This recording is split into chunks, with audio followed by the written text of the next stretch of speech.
A bit quiet, but that's probably a good thing since everyone always says you're loud. It might just be because I'm on the laptop, so maybe I'm just Normal. How do I sound now? It's pretty much the same, but that's fine. Rachel, are you on? Can you hear? It should be.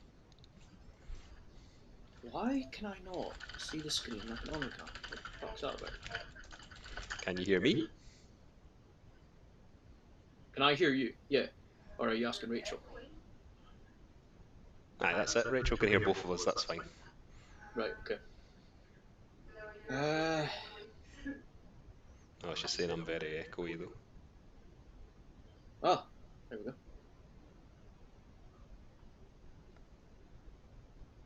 Screen this. I'm not sure what else I can do if I'm echoey, Rachel.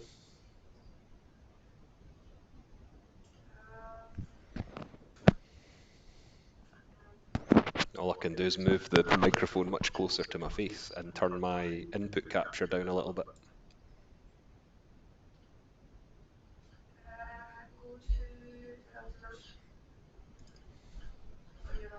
Mm-hmm.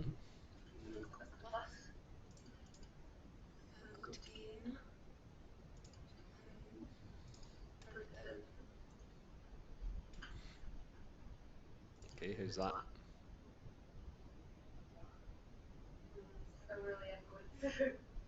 Are you sure it's not just because you're like something on your phone or something? I'm sure, because Richard isn't echoing. It's capturing through two things then, because how can the microphone pick you up? Yeah, there must be. Like, do I sound any better to you? You do? Do I sound any better? Definitely doing that. Yeah, Richard's fine. So I've tried changing the device on and off again. Still echoing. Turn your input off and see if we can still hear you. Okay, what about now? Yeah. Look at that spot beside my nose, right? That's gross. The size of it. You're live. Yeah, we're live on the thing. That'll be good for people to see. That's fine. People can see I'm hitting puberty at last. Right, so I'm not echoing anymore. It's going to jump about. Right. But I turned your volume. In fact, turn Richard down on Discord because it'll catch both your audio at the same time. Okay, we can go on to the pre-show thing so Gary doesn't have to look at Richard's told you what.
Right, so hello everyone.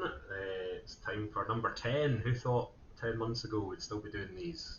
Number 10 of the Heresy.Scot cast. It's myself. Double figures. Double figures. Myself and Richard tonight. Hello. Hello, Hopefully everyone. you can hear both of us because we did a little test. Please let us know you can hear both of us and it's not super echoey or whatever. Can everyone hear me okay? Can you confirm that, please? Remember, technical difficulties are free. Here. You don't need a Patreon. That'd be good if we did, but we'd have to get a refund every month for the time lost. Okay, looks like everyone can hear, going by Stephen saying can hear both of us. Brilliant. So tonight we're going to talk about the event that just went by a few weeks ago, the things that kind of were surprising or things that we learned in the process, and then we're going to have a wee break, and then we're going to talk about super heavies and maybe some of our opinions on why are they like a true asset to your list, or are they a bit of a liability in some circumstances, and have a wee bit of a chat about that. Deliberately left it quite open for you guys to jump in and comment, and it'd be good to hear from you guys, your views on that as we go through it. But we'll kick off with chatting about how the event went. So the first thing really is to remind people about the mission, since it's been a little while, and have a very sort of whistle-stop tour through that. And having Richard here, and if you guys were at the event, that's your chance to sort of say how you approached each mission and how you felt your list adapted to the challenges of the missions. And we'll also try and sprinkle in some of the feedback that I've had from people, not well, everyone was anonymous anyway, but not to try and sort of like tell people why they're wrong, because the feedback was fair, the feedback was good, and it's useful for me to try and fix those things. Some of it was obvious issues, and some of it was less so, which is the stuff that's really helpful for trying to fix the future of the events. So we'll start with mission 1, which was a core rulebook one, Tide of Carnage. The deployment was the Hammer and Anvil, which is the ones where you're on opposite long ways of the board. And the only additional thing was that the traitor faction could choose to go first, but if they were intent on 1 second, they had to roll off as normal to gamble on that. So how did you kind of approach this one, Richard? I think it's a bit, it'll be a bit obvious that you're using your Alpha Legion staff for missions, and I think that's where hopefully people in the audience who were there can chip in with how they did it, because I imagine a lot of yours is I held everything in reserve and then infiltrated, but that's still going to be useful to sort of chat about that and see how those decisions influence the game. Yeah, how did you guess that? Yeah, it's an interesting one. First of all, I think that was a really good mission to get into it, judging that a lot of us haven't played in a wee while probably. It's a nice simple one, just to dust off the cobwebs a bit. Yeah, my infiltration sort of skews the deployment in a way, and my opponent sort of skewed that in the same way, even more for me. So I ended up playing Blood Angels that game, who had a complete drop list. I'm trying to think what the Blood Angels Right Wars called it. Does it? It's Days of Revelation, is it? That's it. Revelation of something. I don't know.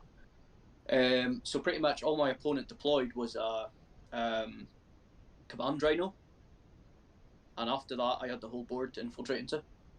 So looking at it from my perspective with those tactics, given the mission is about securing areas of deployment, I pretty much just equalised all my scoring units across the board into each sector, ensuring that I could have a foothold in everything. Now, obviously, with him only deploying a command rhino, that was quite easy for me to do. But if my opponent had deployed a normal army, I would still approach that scenario in the same way, given my infiltration rules. Okay. So it's a bit of a hard one to sort of look at it from a sort of genetic deployment and approach. because I was infiltrating essentially across the whole board and just covering every plane and making sure I've got the same amount of scoring units in each sector, just to make sure I held them, and it was harder for him to get in. I think that, like, you're right about the choice of the mission was essentially it came down to let's make it easy so that there's not a lot of flicking between sheets of paper and stuff in the first game. And it's like, I don't believe anyone would truly want to go to an event and play 5 made up missions anyway. I think it can almost detract if you go, because you can end up with being too meddly and then you end up not actually playing the 30k anymore, you're playing something else. So you're kind of right on that. It's interesting. I guess those two lists are very opposite ends of a spectrum, where like that person needs that command rhino in the middle of the board, preferably, to call in all these stuff. Whereas you're capable of just taking that out of the first turn if you really wanted to. And it's probably the wrong, like, in a way it's a good matchup for both of you, but in a way it's terrible for whoever rolls poor in the first couple of turns is in a bit of bother. So some folk coming in. So Finn Tanks Super Heavy's been scoring as a spicy addition, and I think there's not enough of that, almost, in my opinion, of making certain things more viable. Like having a walkers as scoring mission would be quite interesting as a like a narrative thing, because there's still people inside, like former Space Marines. Although I guess you could argue that about vehicles being driven by Space Marines, but just sort of trying to make it a bit more wide open is always good when you're trying to do like an area denial mission. Stephen had used his Rhino scouts and vets to outflank, and then just try and get the opponent's deployment zone, and then come on his side to try and like hold those ones, and then Gary just advanced the shielded horde, which, like, that's actually fun enough. That's one of the things that we're kind of going to talk about, the lists of which ones did well, or and I did a wee bit of stat work, which is useful to look at. I think as well, if I had played that against like a normal deployment army, I'd probably be more inclined to outflank things, personally. But again, that's sort of off my infiltration trait. So, but it's good. It's a good point about what you were saying about not everyone wants to play made-up missions all event. Sometimes it's quite nice to have like a book mission where it's quite easy to follow. It's not so taxing on the brain. You can just sort of go into almost cruise control, you know. I think if I was my designer, we'll look under the hood as we do this and sort of talk about decisions that I make as well, and if that helps people do their own events or whatever. Like mission 1 or mission 3, if you're doing a 5, like the format that we do of the 3 on the Saturday and the 2 on the Sunday, you probably want the first game or the third game to be the one that's sort of stock, because people are either tired from driving or tired at the end of the day, and you want to give them a nice, easy, don't have to think mission. And maybe didn't quite do that on this one, but I certainly did in the first one. But I mean, on mission 3, I don't know if that was quite in that camp. But I don't know, that's just me sort of coming up with what I think when I try and design these things. So then I think that's a good way to look at it. I think that's right. But I think doing it first in this particular situation, because of COVID, we hadn't played in a while, it made sense. So we had that. We'll go through the missions and then we can talk about some of the other stuff. So mission 2 was the one with the sheet models. So initially it was only going to be 5, but then I bought more figures for the warp markers in mission 5. So I thought, well, why not have more and just see the sort of carnage that the sheep could cause. So there were 7 sheep markers across the middle of the board. It was the triangle corner deployment Vanguard strike. And the whole mission was just about basically getting them, and obviously they had their extra effects, like they were the ones that were, if you had night fighting, they were particularly deadly, but they were quite strong sheep. And just kind of the designer for that is just didn't really see the point in making them weak. Like, they're quite big models, which which isn't deliberate. It's just the cheapest ones I could buy that weren't going to be like the ones you put on railways that are like spec sized. So I figured make them relatively strong, make them. I mean, I've seen someone kicked in the head by a cow, and definitely leaves a mark. So didn't fancy sort of making them AP dash or whatever, and just making them mean something. And I think that kind of helps. There's not many people play objective marker games where the objectives fight back or fight with you. So it's quite a fun one. I hoped. I think that was a really cool wee addition, and particularly in the game I was playing, it actually made an impact in such a way that we had my opponent. He was in ruins with a squad of breachers and a sheep. I charged the tactical squad in. A couple turns we fought out. The sheep killed a couple of my guys. We stuck at it, and then it turned out I beat all his breachers, and the sheep became mine. And I just things like that are just really funny and cool. That little interaction of getting that sheep to fight you, and now he's mine. Yeah, I just like that. I think that's so it's kind of similar to there's the mission that I think it was 5th edition had a relic mission, and the relic you could move it, and that is basically the inspiration behind it. The idea that you would want something that isn't like obviously the relic was meant to be like I don't know a fancy bolt gun or something that wasn't meant to be livestock, but I don't know. I think it adds a more human element to the whole conflict if you're fighting over food. Now, Space Marines don't need food, and most people bring Space Marines, but the other people on the planet do. And when you start trying to do an element of casualty, like I was tracking the casualties across the weekend, it kind of matters then if like the planet has enough food and has enough protection and things like that. So that was kind of the rationale behind it. Rachel has said put the worst game on the Saturday so that people go out for drinks. Finn enjoyed the sheep, and Stephen enjoyed them but didn't get to use them in anger. And it's a relatively non-offensive concept. I think an objective you can move that might do something. Like you don't want to make them have like AP2 plasma gun like esque ranged attacks and stuff. It's just about holding on to them with a wheel. And you could still win if you didn't. You just had to get some of the attrition or price of failure points, which I think is important. And also coming off the back of a borderline kill point mission, like it's not true killing, but it's about killing as many units as you can so that you've got more of the board. I think having an objective based one's better. I think the only change maybe would be to make the objectives worth more rather than 2 victory points, maybe 3.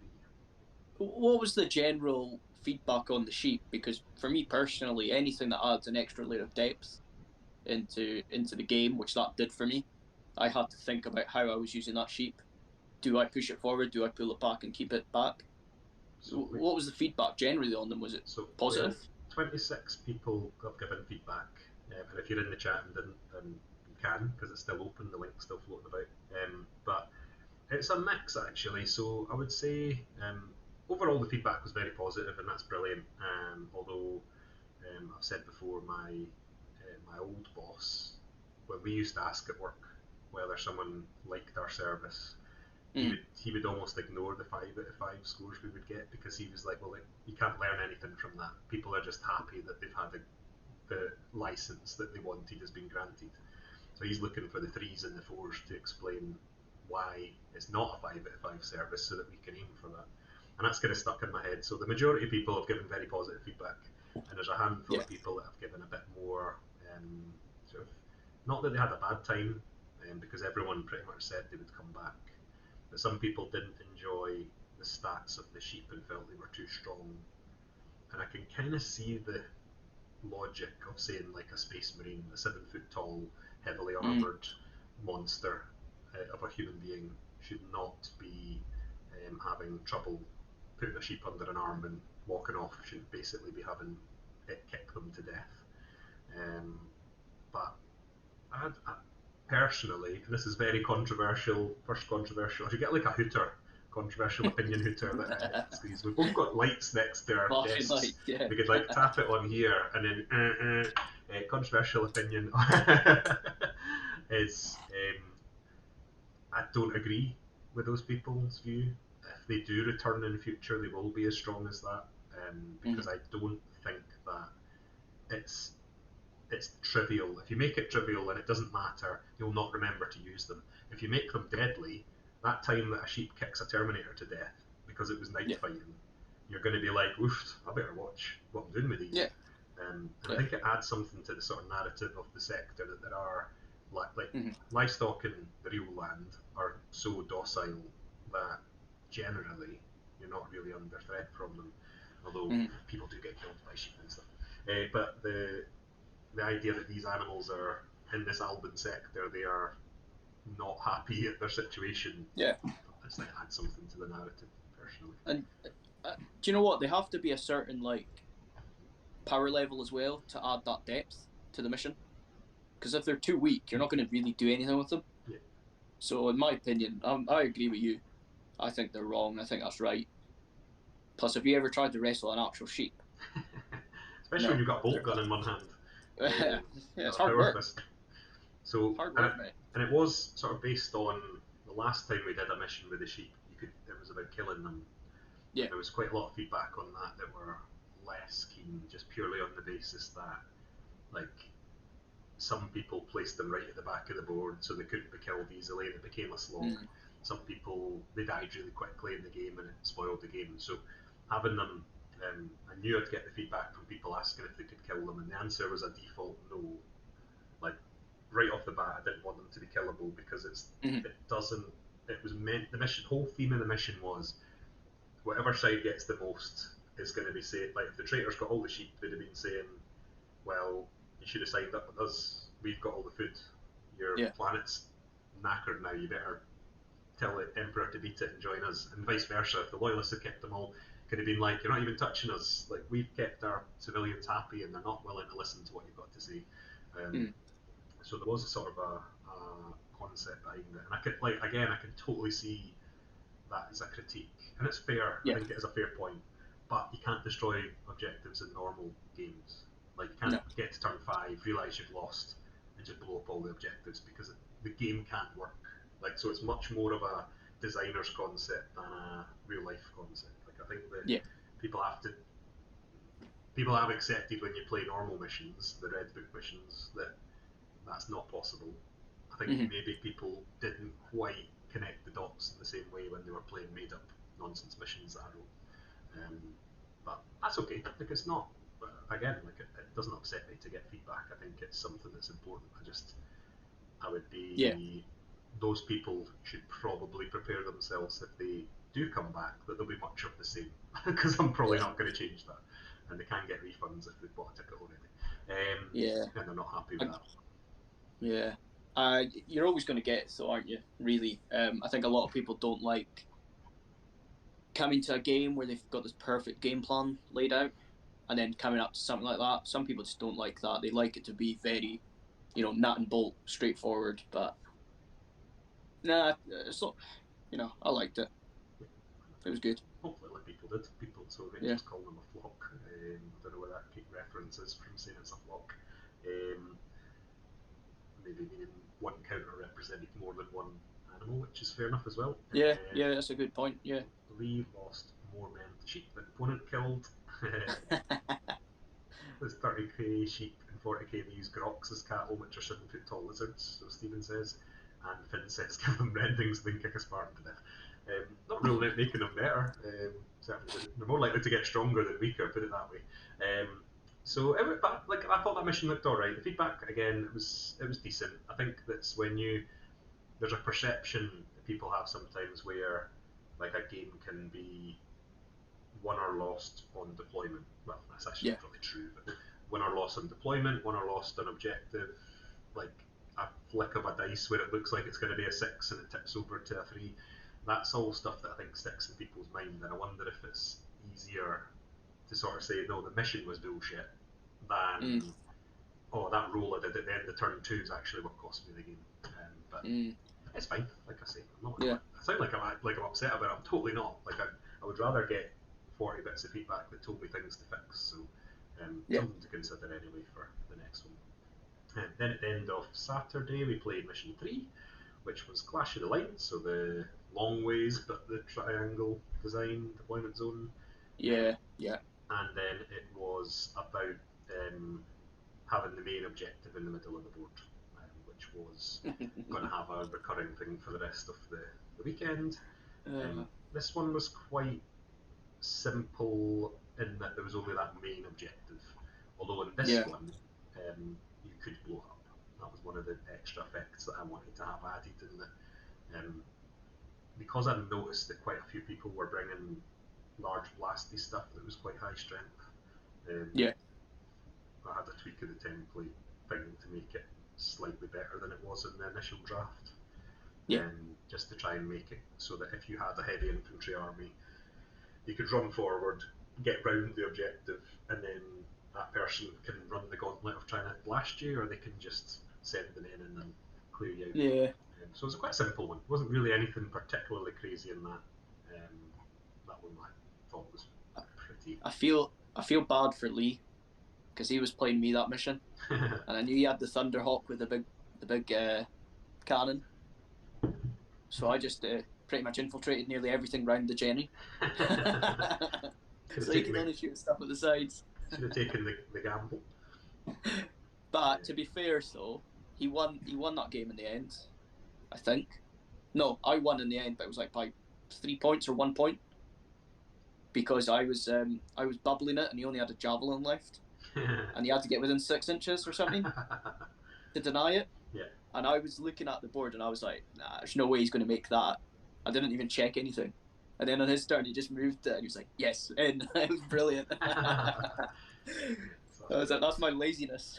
The last bit, I think that's like exactly what we just said like 5 minutes ago about at the end of the day, on day one, you're tired. Like I've been to Edge of Empire's pretty good because you're staying in the place.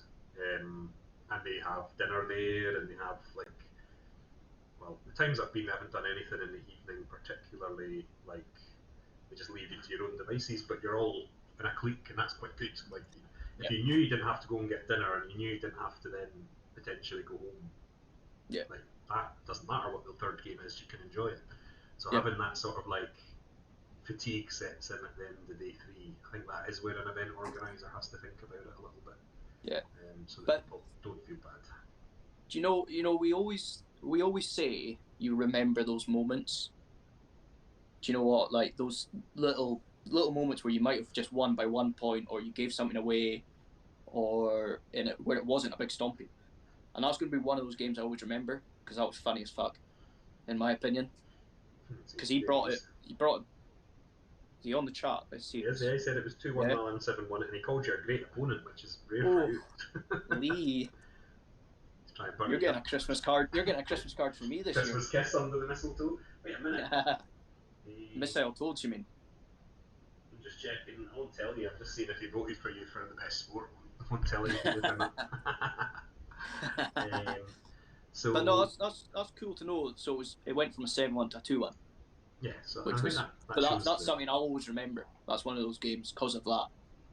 I'm not sure how it went to a 2-1 because the victory thing was worth 6, so it was either 8-1 or you got a draw and you've been robbed. I don't know. It doesn't matter. Doesn't matter. Could have been 8-1. So the only one person out of the 20 games blew it up, and that was the militia player, which makes like perfect sense. They don't want to play that silly game with their tanks, and that meant that the actual score in this one, I haven't really looked at that now, but I can come back to this later as well. But in that game, well, I've not actually written it down specifically. When I was tallying it up, it was actually the game with the biggest gap. So the Loyalists absolutely leathered in this one across both planets, and I think on the Havoc planet, the one that the Loyalists won all the games, it was something like the Traitors scored about 6 because they got the -10, but the Loyalists scored like 55 or something, so it was like looked like an absolute doing. Even without the -10, it probably wouldn't have made any odds. So that one was a strange one. I don't know what that is. I don't know if it's because the scoring units again. We had that discussion when we looked at the lists I wonder if the Loyalists had slightly better or more resilient scoring units, maybe. Yeah. So I just couldn't see why when it's such a simple objective. Yeah, I think there was a few. I think with the imbalance, and we'll go into this about like, we've seen the imbalance between like the amount of Lords of War traitors were taken to Loyalists, so maybe that had a knock-on effect on how many scoring units people were taking. Yeah. And we'll sort of go into that anyway later on. Probably one of the Warlord killing mission 3, Stevenson. So it was an interesting one anyway. There wasn't a lot of draws across the event either, which I'll go into that when we get to that. Mission 4 was Search and Destroy, so that's like you've got a quarter and you've got a quarter and there's a circle in the middle. And that was the one that was in the second last PDF that Forge World released. So I'd already started writing a mission very similar to that one about having like staged things coming on the board, and then they released that, and I was like, well, that surely will make more sense to people than what I write, because sometimes the wording I use isn't quite right and people have to get clarification. So stole that, put it in, and actually arguably caused the most complaint. Joint most. Missions 4 and 5 got relatively poor feedback from people, but this one, because it was like turn 2 onwards, you got your troops and fast attack. Turn 3 was troops, fast attack, elites, HQ, heavy sport, and then turn 4 was everything came. There was quite a lot of people who kind of, I don't know what they had built their list that almost negated this. So like drop pod list. Yeah. You're already getting nothing on the start of the game. Turn 1 you get half your army anyway. Yeah. Then turn 2 you'd start getting your pods anyway. Like there's all, but this is where it sort of shows the trying to run the whole event myself. Like I think some people might have played like their own opinion of the rule of how it works. So I would have said if you had a drop pod list, you just put down. So you have to pick half your army that goes into reserve, and you keep half. That half in a drop pod list would be the half that would turn up automatically on turn 1 anyway. Otherwise, in theory, you could have nothing turn up on turn 1 because you've put half. The mission tells you to put half away. Yeah. If you then try and it's almost like, I think some people were trying to say they should be able to bring on the ones they've left, the half they've left behind. It's not really what I would have. No. Had I been walking around more and having a bit more, like someone constantly at the table that might have caught that and said, no, actually, you're nominating half, and that'll be your half that come in as per the drop pod rules. You're not somehow getting to take more than half. So there's a wee bit of stuff like that maybe went on. And I'm not even sure it did go on. It just seems to be in the feedback. There was a couple of people mentioning drop pods. Right. Okay. So I've thought, because I think it's pretty obvious, you have half are on the board in turn 1. Yeah, because me and Stephen, so I was playing Stephen Boner, and both of us were infiltrating quite a lot because he had that. He says you refused to shake his hands, but then he said just joking. No, no, no. He just jarred me straight away. Never gave me a chance. That's what he did. I was worried about all these white scars on my face, out infiltrating me. But no, we sort of had a discussion about this because we were both infiltrating loads. We knew we could deploy half, so we were like, right, so choose half of our units that are going to infiltrate, and then at that point on, we need to roll, and then whatever was, what was it, 4-up you could deploy? Yeah. So on a 4-up, they can obviously infiltrate as well. And then he had stuff like outflanking.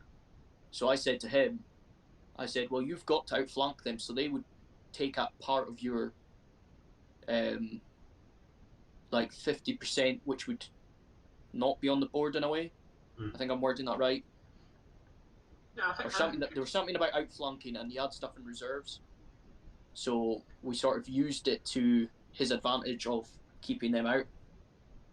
We've got so I've never noticed this before. A first time chat comes up when someone posts for the first time, and it's a resident addict of making the kill team and all that additional rules for a Space Hulk and things, who posts it in off topic as if it's like off topic for like it's still heresy content, so why not share it in the general?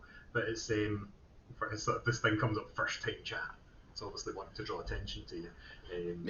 He's got a coffee if you want to donate to him to help him with his efforts. I'm sure you can post the link in the chat if you want. No one will mind. Stephen put his outflank in reserve half along with his heavy support. It needs to be in reserve as part of the recon right more. Yeah, so so we worked out like it's half and half and said right. So those guys have to be outflanking. So that means they will sort of offset your 50% in a way, so you could deploy more. Yeah, so that's how we sort of worked it. I think it's like I would trust people to make. It might just be that people misinterpreted what their opponent was doing as well. Like it is obviously tired and like. Yeah. I would rather trust people to do it. And then I didn't hear what Ossified said. He wants to get a serrated Suns force, so don't ban drop pods. After Gary said ban drop pods, so I kind of trusted people. But it was interesting with it being this mission and then the next mission being the most complained about ones, which we'll get to the reason why when we talk about that one. This one, it was alright. Like I think it's an interesting. I quite like the idea of it being quite staged, and I think that's quite good. From like, it encourages you to try and have. So each unit destroyed was worth 1 victory point, and then an independent character was worth another one. That's you have to have at least 1 kill points mission in an event, in my opinion, because people bring very varied lists, and I think that's where you probably look at the traitor lists. At least I did. I looked at the traitor lists and I saw some of the lists were going to be quite capable of killing units really quickly if they got like if the dice. Well, it's not anything, but if the dice were in their favour, they were going to be quite quick at just bang, bang, bang, bang. Some units can disappear, and I felt that was stronger on the traitor side. And this was kind of there, like, well, you've got a chance to do that. And then, I've been asked,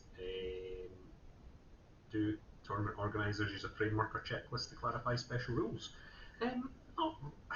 I think in theory, something like Necromunda put out that really useful, like, generic trading post PDF yesterday. I almost feel like a generic, like every special rule, like that section in the Red Book, a generic available document like that would benefit any game, where it doesn't tell you who has this rule, it just says, I don't know, I'm trying to think of one, like Warrior's Metal is a Space Wolf only one. If that was in a PDF that was available to everyone that told you what Warrior's Metal did, it would cut out a lot of the shenanigans. And I'll come to that there's one specific with that comes to mind, but I'll park that for a wee bit later as well. But it's not really sort of like, there isn't really any document, and you've asked if there's a permission thing.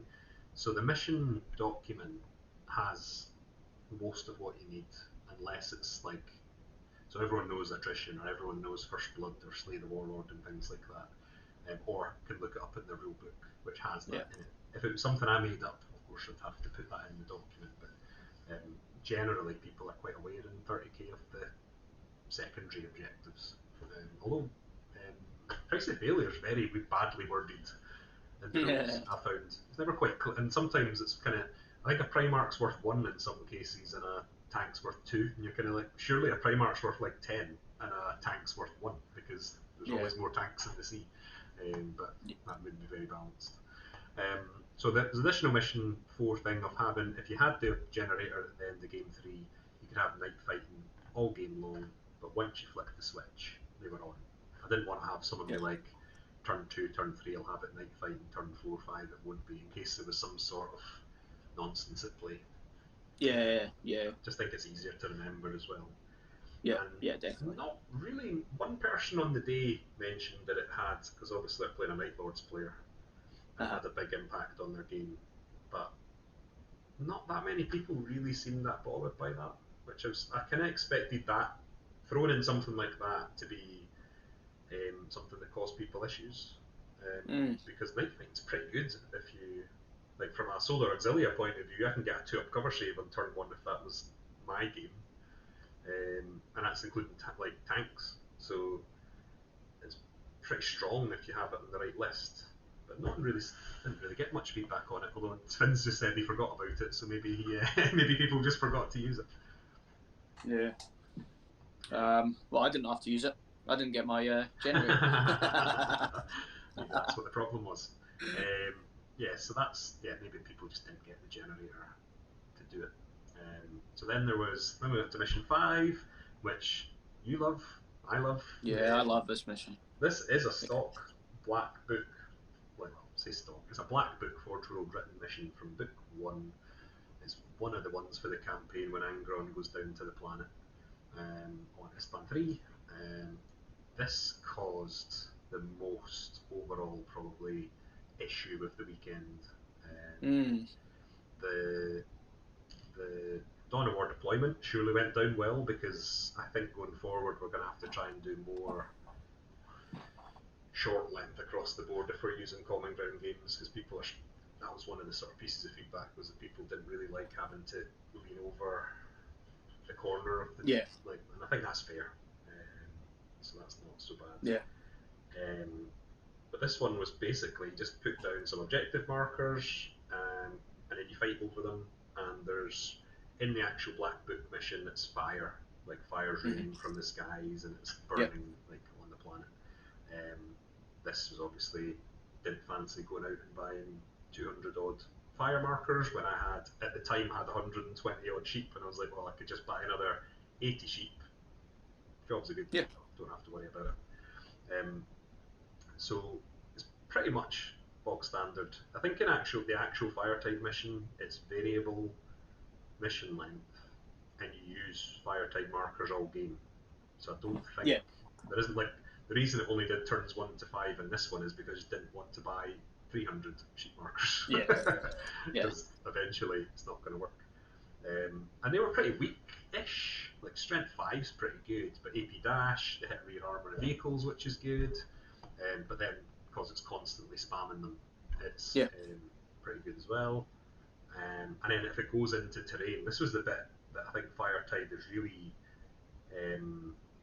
like, this mission could play really, really well, is if it goes on a terrain piece, it makes it block line of sight for the rest of the battle. And stuff like that's crazy, like that's amazing. And then we also had the extra effect of, if you held the water thing, if you were on Havoc and you had the water supply, you could try and put out one of the markers using the water. Just thought that was quite an interesting, like, wee reward for you, because then you might not have an objective with like 5 fire markers on it at the end of the game. This one got really, like, I'm going to say really, like, most people liked it. The feedback from the people that did it was quite strong, that they were saying it was unfair, the sheep were too deadly, they lost more units to sheep markers than they did to actual enemy attacks. And I don't, like, the only sort of key takeaway from that I can think of, would those complaints still be as strong if I had sourced 200 warp markers? So people were saying that the sheep were too strong, like the effect of the sheep was too good. Would they be saying the effect of the warp was too strong had I actually gone and got sheep, like, warp markers? I think so. I think the problem is people just, like I said, they just don't like having a well-laid plan ruined by something that's out of their control sometimes. And I'm going to make the assumption, and if I'm wrong, and if anyone in the chat did do a feedback and said they don't like it, but they won the game. Controversial opinion. Yeah, controversial. Here we go. I'm going to say that everyone who put in a feedback saying they didn't like that mission was because they lost it because of the sheep. That's very controversial. Which is obvious. Obviously, that's why. But that mission is so, in my opinion, that's one of the funnest missions you could play, because it can be so crazy and so out of control. It just adds so much more levels and depth to it. I think you changing them to warp or actual fire, it wouldn't have made a difference to those people's opinions, personally. But I think so we've obviously got biased people in the chat because people there are saying they liked it, or they scattered far, and I think it's a good mission. I just think it's sort of that idea that like the planet is pretty boned at that point. I think from a narrative point of view, which is again when we get to the actual feedback, that's something that comes up in a couple of people's suggestions. But like it shows that things have gone bad when you get to that point, and I quite like that in a story. I think it's kind of important not to have it. I didn't want when I've been designing these, I don't want it to be like we fight on the same planet for 6 events when we've got another 10 to go. Like I want this sector to be steamrolled over, and then it's on to the next one, and that's that. And if somehow the loyalists like continue to win the majority of the events, that'll be quite sooner, because at some point I'll just say, you know what, we'll skip a few planets and we'll get to the end game of what the traitors were trying to achieve here. The jig's up, they'll try and do something crazy and we'll move on. Rather than, well, loyalists have won 8 out of the 10 planets, so let's play the final 2. Like it just doesn't make sense to do that anymore. At some point they'd probably pull out of the sector. So that's, I think that's something that sort of need to think about narratively. Anyway, so we've gone through the missions. Have a wee bit of a chat about the sort of how it went for people that weren't there. So I've got the scores up. I had to dig out all the sheets of paper down there and do a quick recap. So I did it based on purely victory points at this event. I don't know why I picked that, to be honest. So the winners and the losers were decided on the tally of the victory points over the whole weekend on each planet. Right. And that added all the way through as well. So you got a sticker on your little map if you won the mission, but I was still tallying the victory points as we went. So on when you actually add it up, it's pretty close. So when you add up Bondul, which was the planet that the traitors won, there's actually only 6 victory points in it. So the loyalists got 276 and the traitors got 282 over the 5 games. We asked people to tell us if they had Lord of Wars blown up, the ones that took them.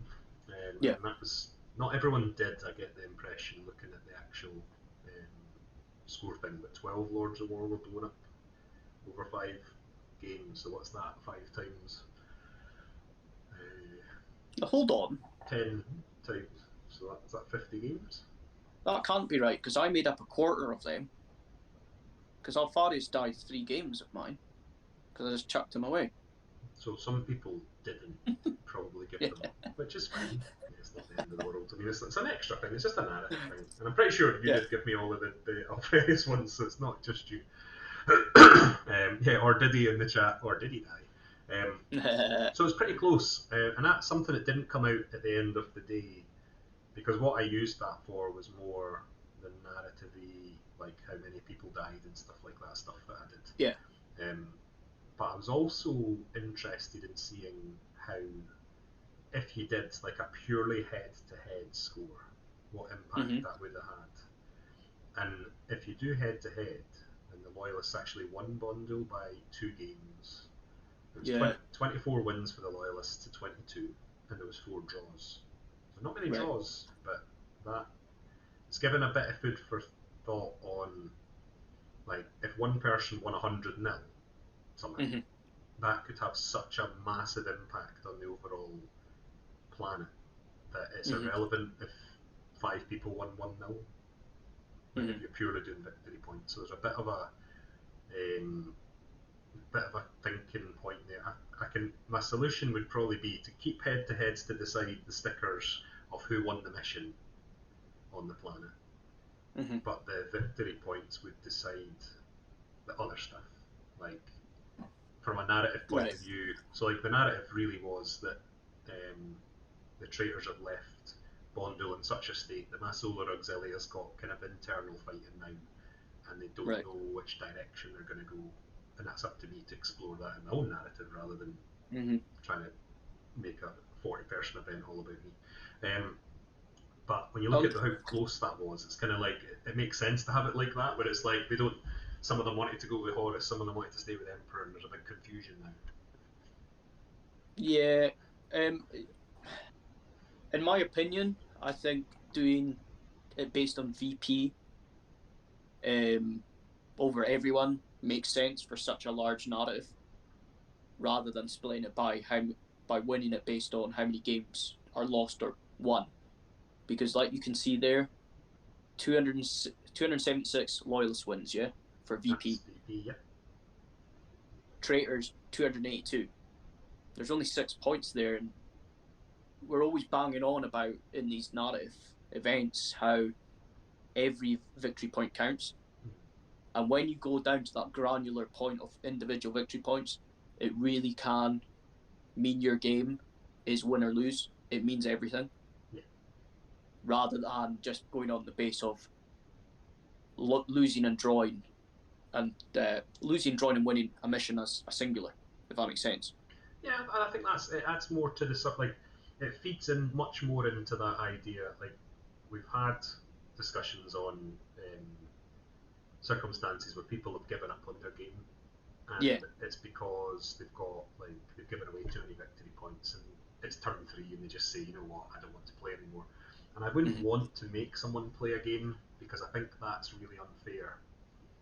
But also on the other side of that, the person you're playing has spent 40, 45 quid plus travelling to come and play a 5-game event, and for you 2 turns in just to say I don't want to play anymore means they're going to be sitting on their arse. So it kind of means more from that point of view, because if it's all to do with head to heads, you can still just be like, I don't care, like you win, who cares? You know? So having the victory points has always been my preference from the point of view of that, where it forces you to play. If, like Finn's just said, it makes Lee's javelin stealing there mean something, because he that's what I was going to say as well. Yeah, looking at this, it just makes it more team based. Than how do you get on? Well, I lost. And you're like, well, fuck you then, because like you're not going to be like, oh, don't worry about it, buddy. I won 12-0, so I've made up for your 2-0 loss. That's a bit more like, and it just makes more sense. Like it shouldn't matter if all the armies were the same size. It doesn't matter if Alfarius curb stomps 6 people over a weekend.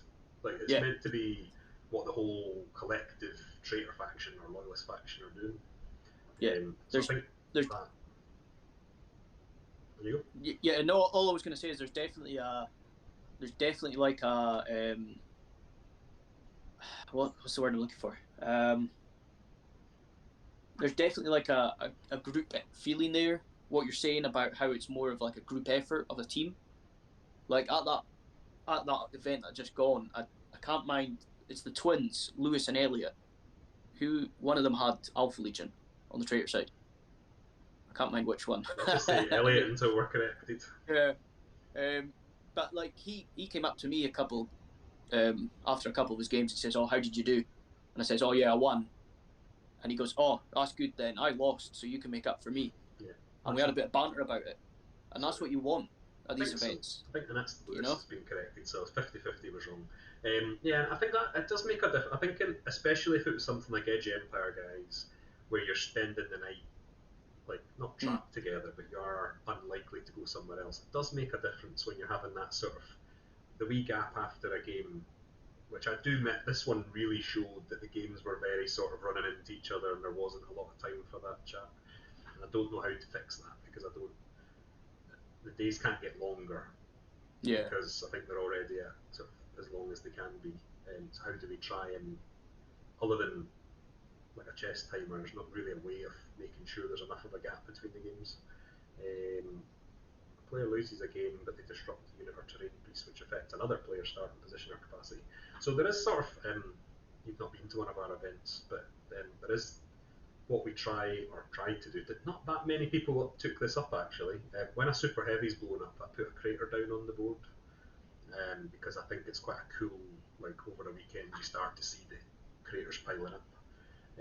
But more stuff like that is probably possible, exploring that would be quite good to try and, like, what could you do, like, as a secondary thing. So it's almost like the, I can't remember, it must be the last event. The events have all sort of blurred into one big long thing. Yeah. But the event where I let people decide if they were going to destroy an AI, or were going to hold it and try and, like, control it. And that was done on a personal choice. It wasn't done on a faction choice. Right. That sort of stuff, I think, is where you can try and add in, like, what would the World Eaters do? They don't want technology. They just rip it up. They don't care. Yeah. So they were allowed to do that. It wasn't about the traitors all getting together in a huddle and saying, we want to keep this. It was sort of like, no, you can decide for yourself. And whatever the majority, like, whoever wins, so if the loyalists and the traitors that wanted to smash it up won the most games, then that AI was smashed up in the story. So I think there is a way of trying to also adding in an element of, like, that's what my character would do. If you're a D&D player, you'll know the annoyance of that thing. But it stops it just being about the victory points as well. It kind of adds a story element to it. Anyway, that's a bit of a tangent. So when we look at Avach, which was a bit of a doing, the head-to-heads, the Loyalists won 34 games, the Traitors won 15, and there was 2 draws. Wow. And then when you look at the victory points, it's even sort of grimmer. 381 to the Loyalists and 189 to the Traitors, with 10 Lords of War reported killed, which includes Primarchs and stuff. So it was a bit... That was a whitewash. Yeah, and I don't think that's automatically a... Like, it's bad if you are... Good, Gary says. It's not... Like, you can't always win. That's what I would say to that. And that is going to be an outlier, because the games where some of them, like, some people were quite unlucky, I thought, well, I was watching. And some people maybe didn't quite manage to do the mission the way that they maybe wanted to and stuff. But it shows, like, that when I saw that Loyalists were smashing on that planet, that's where I started to dig out the head-to-head and look at alternative scoring to see, almost live, I was trying to work out what the best technique was. But that was a bit of a doing on that planet. Strategic genius. It must have been, because definitely gave them a bit of a posing. So what I did today was I went through the sheets again. Yeah. Didn't want to sort of single out people. But this is going to an extent, of looking at what lists did like really well, compared, not necessarily.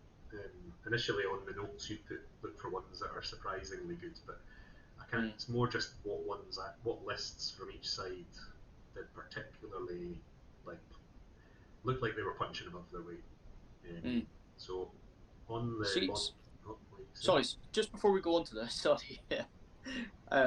See, going back to the results. Yeah.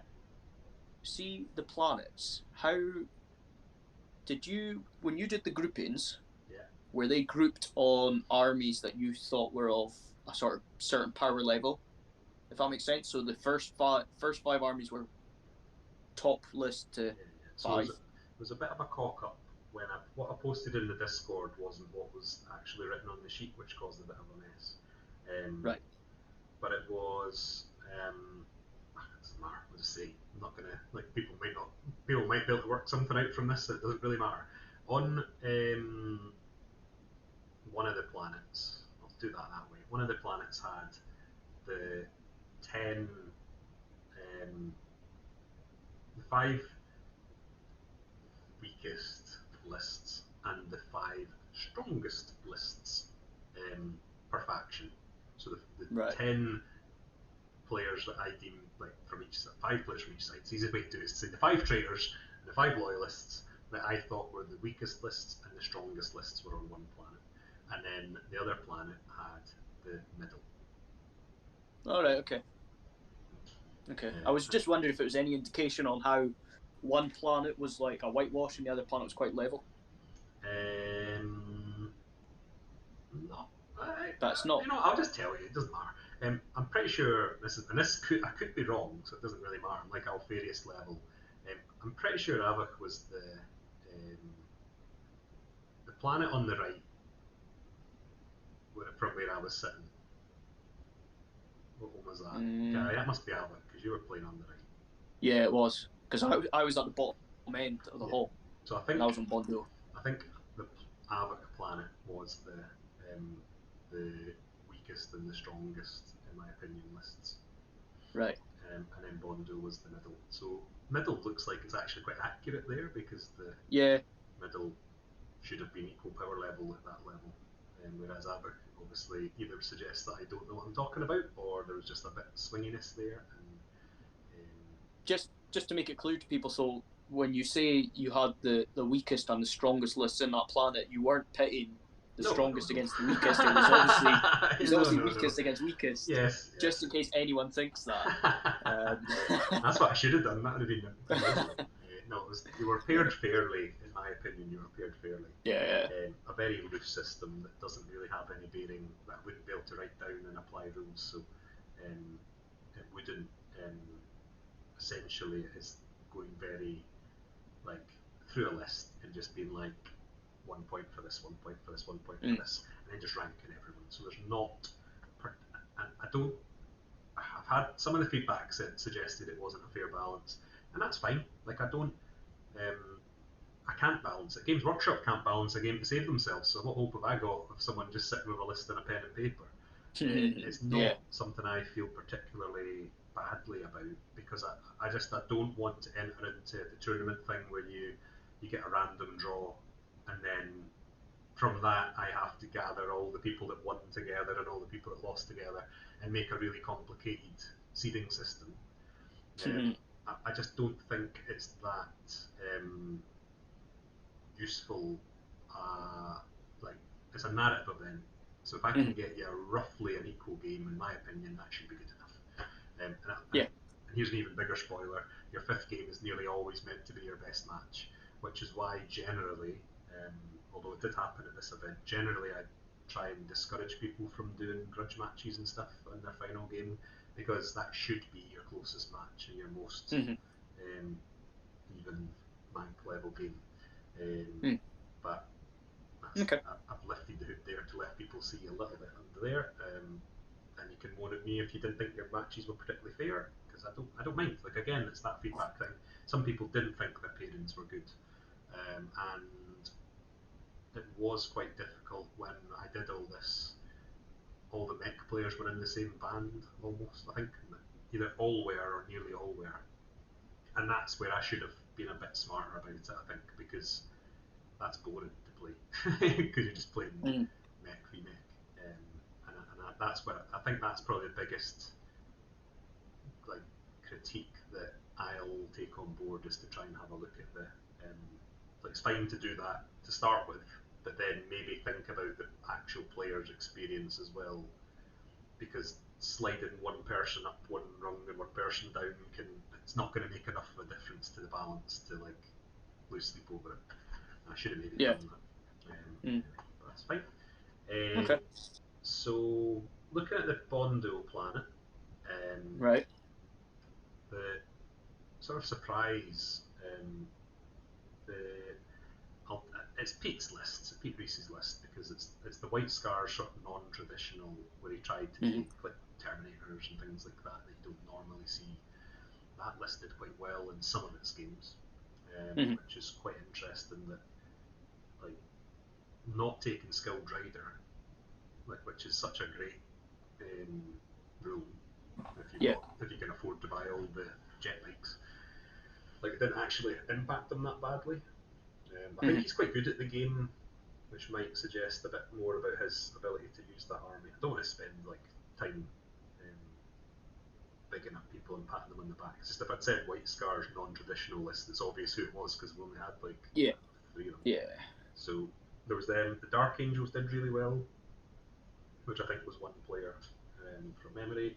But Salamanders did really well on their scores as well in Bondo. And then on the traitor side, Alpha Legion and Night Lords did really well in some of their games. There's quite a lot of sort of 12-0, 13-0s that they managed to do. And then the Iron Warriors and the Mech Allies did quite well as well, which was Philip, I think. I can name people when I know it's one list in particular, but so they did quite well.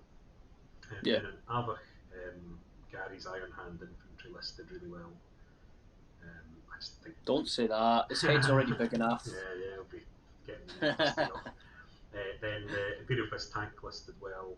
The Iron Hands also did well with a list that was all sort of Land Raider-y, Bardic with Hellblade, and then an Iron Warriors an Iron Warriors Loyalist list that Barry was using, that Welshie brought.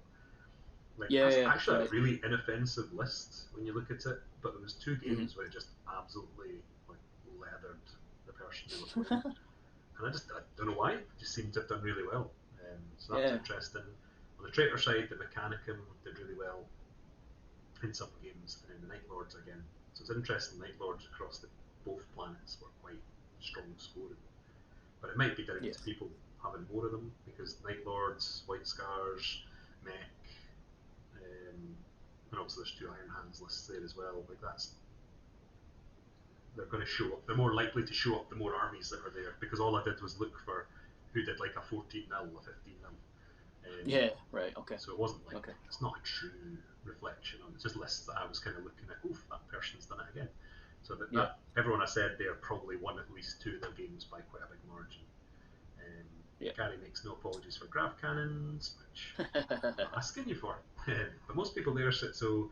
Finn said he had 5 really close games, and Lee had 5 great games. So I think Lee's final comment there, opponents are all fantastic. There wasn't a huge amount of complaints about antics from people. I'm going to come on to that as well, but it was quite interesting that I got the impression that people were enjoying their opponents, probably happy being out the house, allowed to go to an event. People were a bit cheerier, and people were kind of getting into it, which is good. But it's, I never asked you, what did you think of your balance? I think my balance was alright, my first 2 games were pretty much null deployments though, so it did give me a good strong starting point by pretty much infiltrating everywhere, but once people got in I did have to start thinking my things out, but it was good balance, I thought.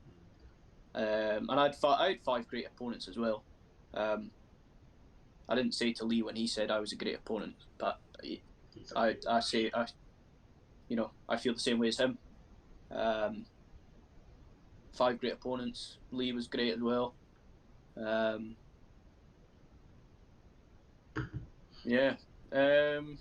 Just trying to think about them a bit more. I think the balancing was all right. For me. We were on the middle table, so of course it was. Look at the scores. Stats don't lie, do they? I think so when I say the balance thing, it wasn't like there's a rough group. So you take the average, the average. I don't know off the top of my head, but say the average in the loyalist side was 4 Mankey points, and the traitors were only 5.5 or something. It was a bit stronger, but not. It's not like we're talking about 4 and then 40. There's not. We're not having a sort of a massive swing there, so the game should be relatively balanced overall. It shouldn't have really mattered who was playing who. You should have a chance against those people. So that's good. Lee's a goblin, a social chameleon goblin.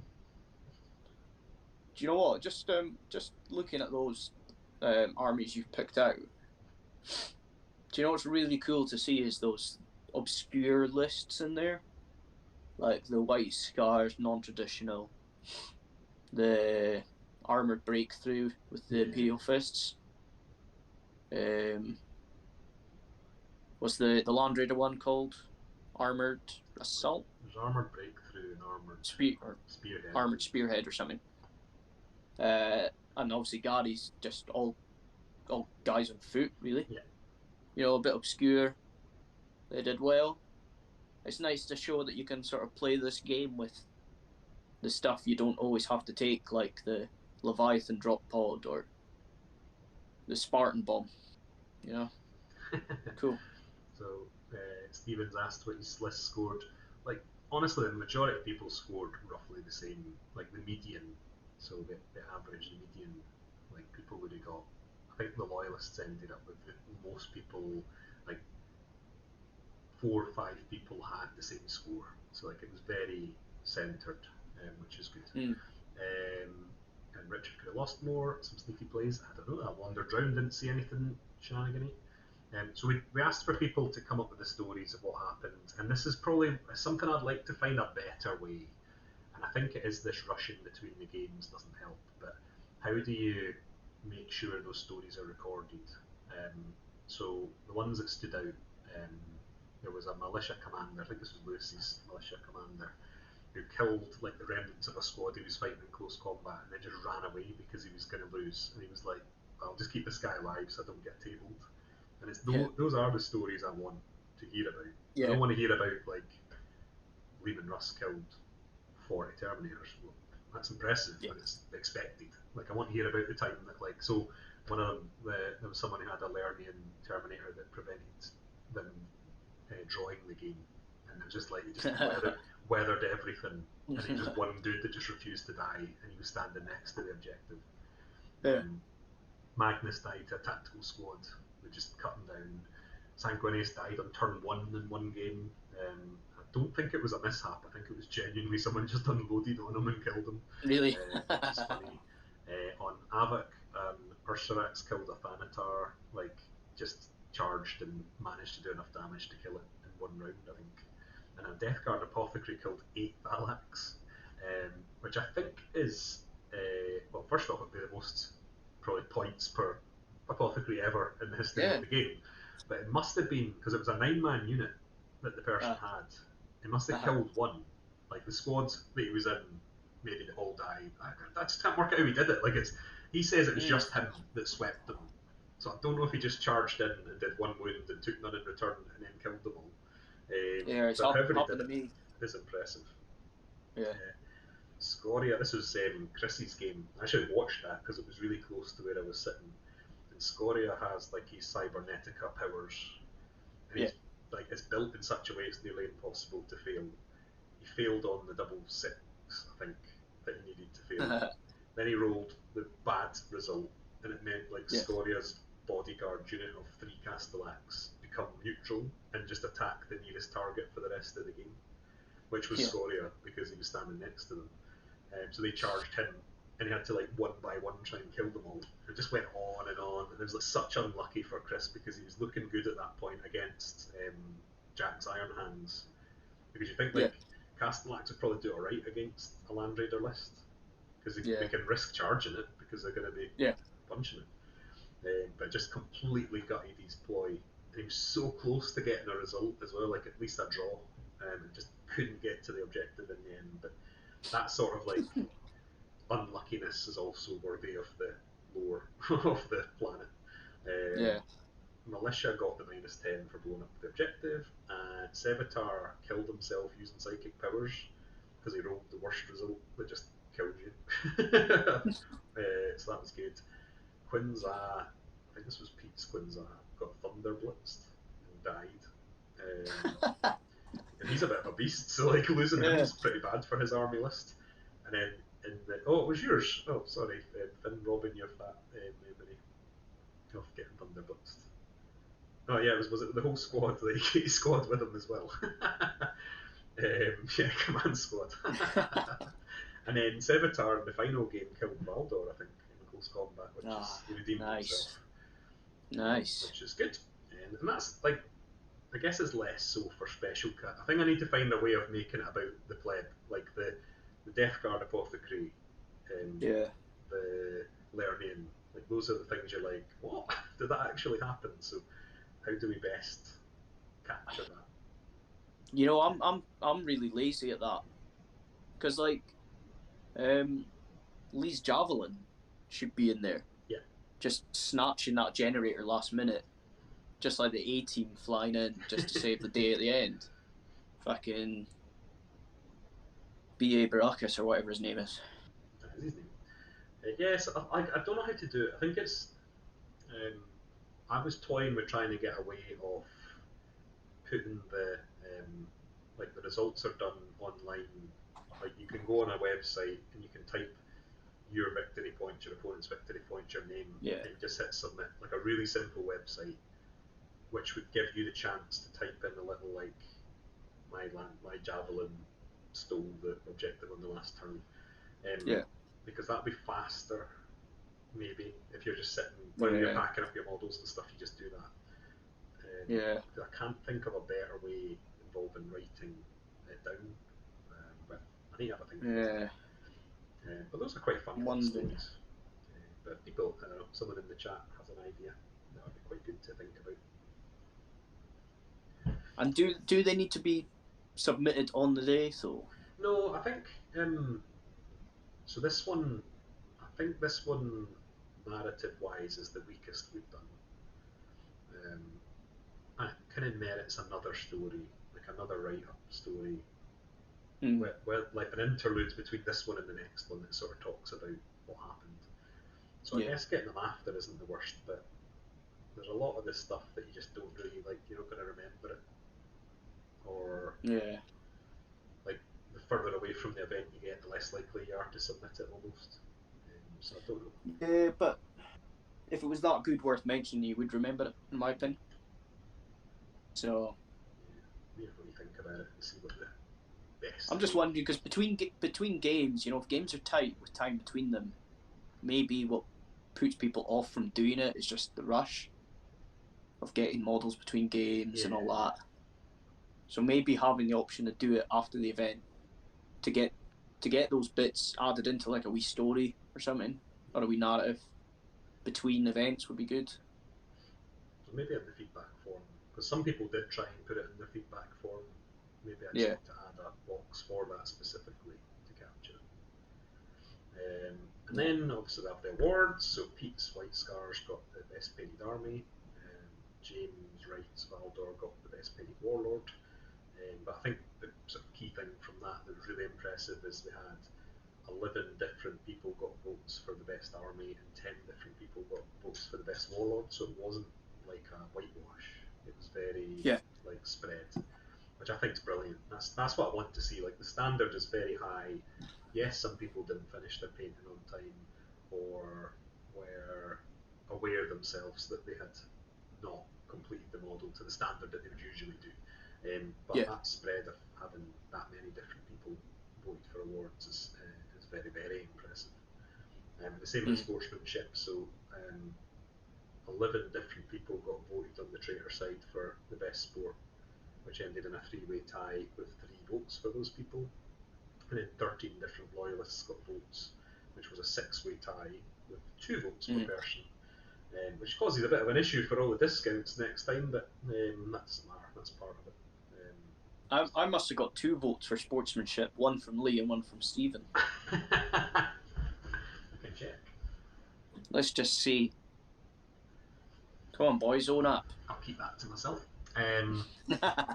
So it's like I think that sort of shows the healthiness though of the weekend, where people were like it wasn't.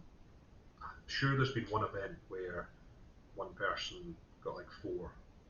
Yeah. And then it was like 2, 2, 2, 2, 2, none. Like it wasn't like a.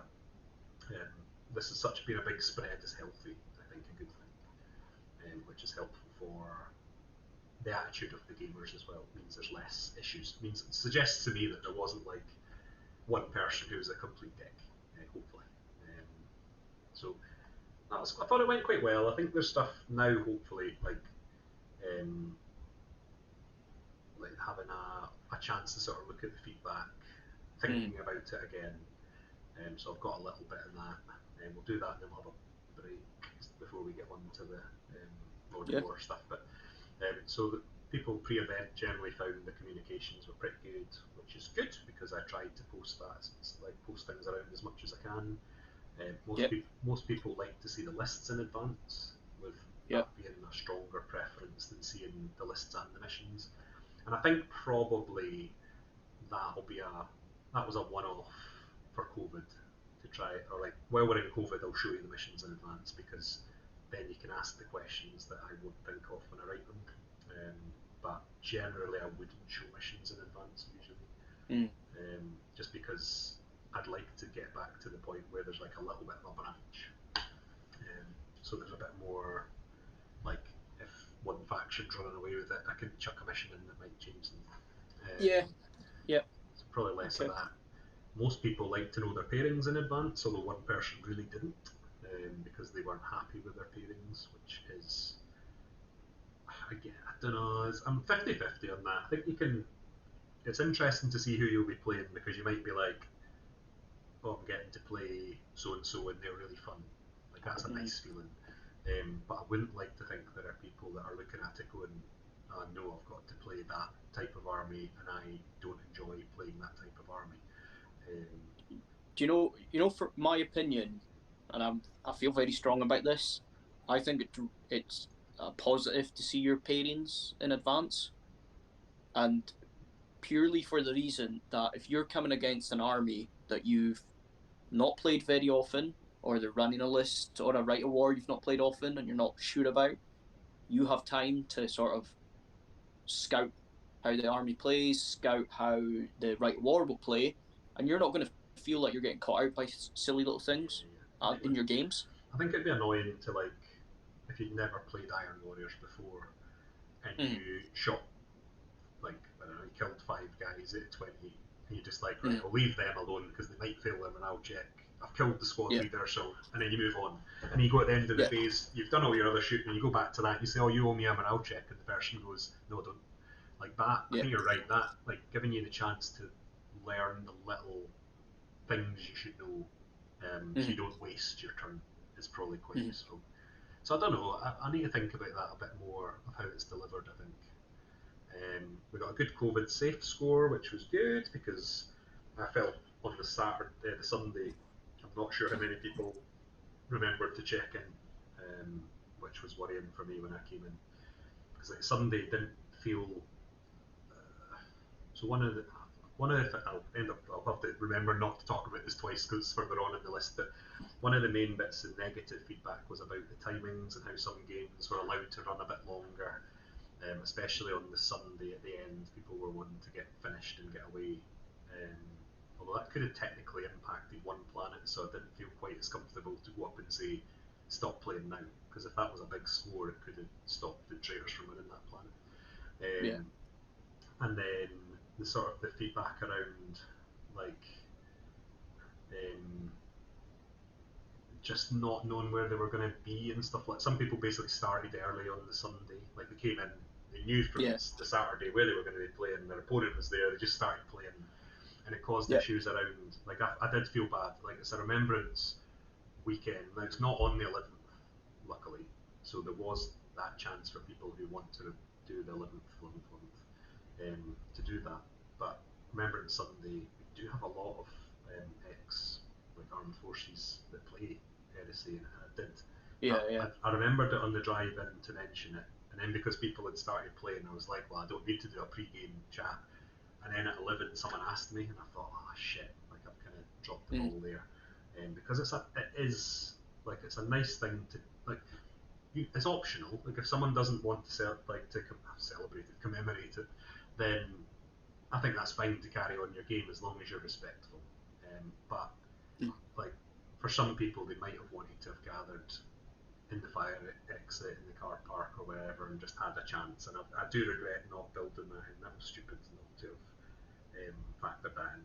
And I think that, for me, coupled with the feedback that people generally want to have, like the huddle, where you're like, not going to put on Horace's voice, but like, you incompetent fools, you've let the loyalists win another plant, like another city, like, get on with it, like that. Some people really like that. And I think it does give you the chance to bond a bit more as a team, where like someone might like nudge you and say like, fuck's sake, Richard, start winning your games or whatever. Like, it's that gives you a wee bit more of a chance to add that element to the game. I can see that. So I think that kind of all spiraled from COVID safe, but it gives the chance as well to remind people to check in on the little code, especially because a lot of people are coming up from England and they don't have the same rules. So that was a bit. It's good that we scored well, but I wouldn't have voted well had I been an attendee. I would have said it was poor because of that Sunday issue of not being reminded to check in. But that's just me. It was interesting that a lot of people were there's 50% of people think that they just don't give a shit if their opponent's models are painted. Like, just don't care. They wouldn't force someone to lose their rules. And then there's about another 40% of people that think you should have that Legionist Starties rule removed, or worse scored, whatever. And there's another small group of people, about 10% of people, who thought that you should have harsher punishments or not be allowed to play. And I think I can see why an attendee would say that, because you paid your money, you want to play painted models.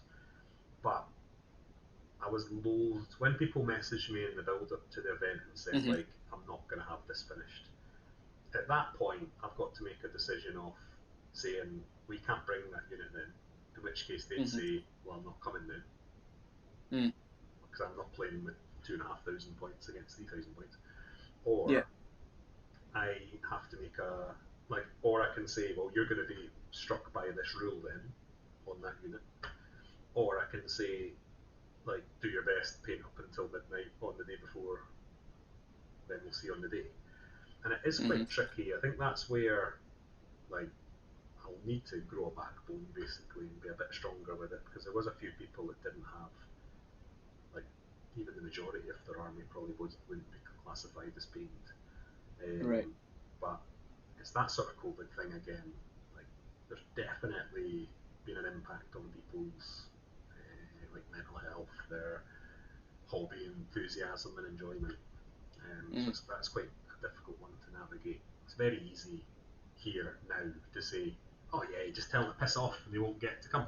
But 3 days before an event that you're running yourself and you've been pulling your hair out because people have dropped out for various reasons and you're desperately trying to fill those seats, it's not quite like, would you rather have 40 attendees who enter the spirit of the event and try their best, or would you want 37 where you're not going to have this perfect 2020 planet split? That's essentially, I chose the planet split because it was easier for me to juggle the attendee split rather than having to, like, Richard, you're playing 3 games on Avik and then you're moving to Bondo on Sunday because of the way that the numbers are falling. So that was my decision. Whether it's right or wrong is fine. COVID's my excuse for not paying 15 years of models. So just sort of comparing how you do that to how I do it for, like, fantasy events. Obviously, it's probably a bit different because I'm running my fantasy events up here. We've got a smaller base of players, so I sort of need to get guys playing who don't have painted models or don't have the time to paint up 2,000 odd points of fantasy. But what I do is I give people bonus event points based on the amount of models they've got painted in their army. Is that something that would work for you? You could do, I think if you did something, like, say you did... So just before you start, just to sort of explain how I do it, I don't do it like extra points per game. Yeah. Essentially what you get is up to a maximum score for a free game. So you'll have, like, you'll play your 3 games at the event, and then at the end of the event you get an extra set of points based on how much of your army's painted. So it's like a free game. Yeah, so, like, there's nothing wrong with that. I think that's fine. I think that's an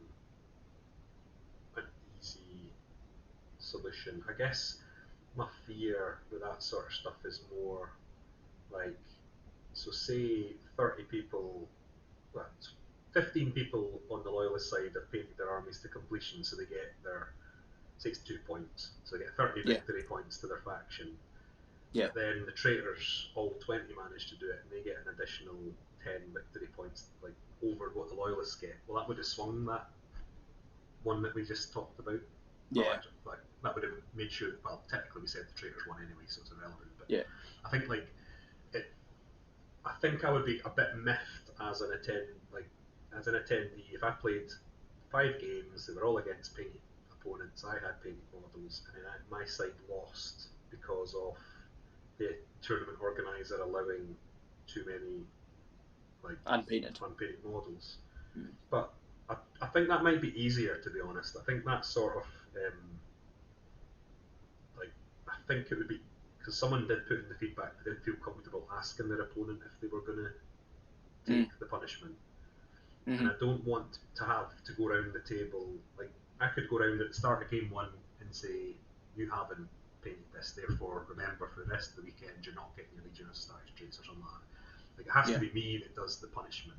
It can't be the opponent that does it. Yeah. So I guess as well, you see with the fantasy one as well, my fantasy event is sort of like it's like a pseudo tournament, I guess, but it's got narrative missions.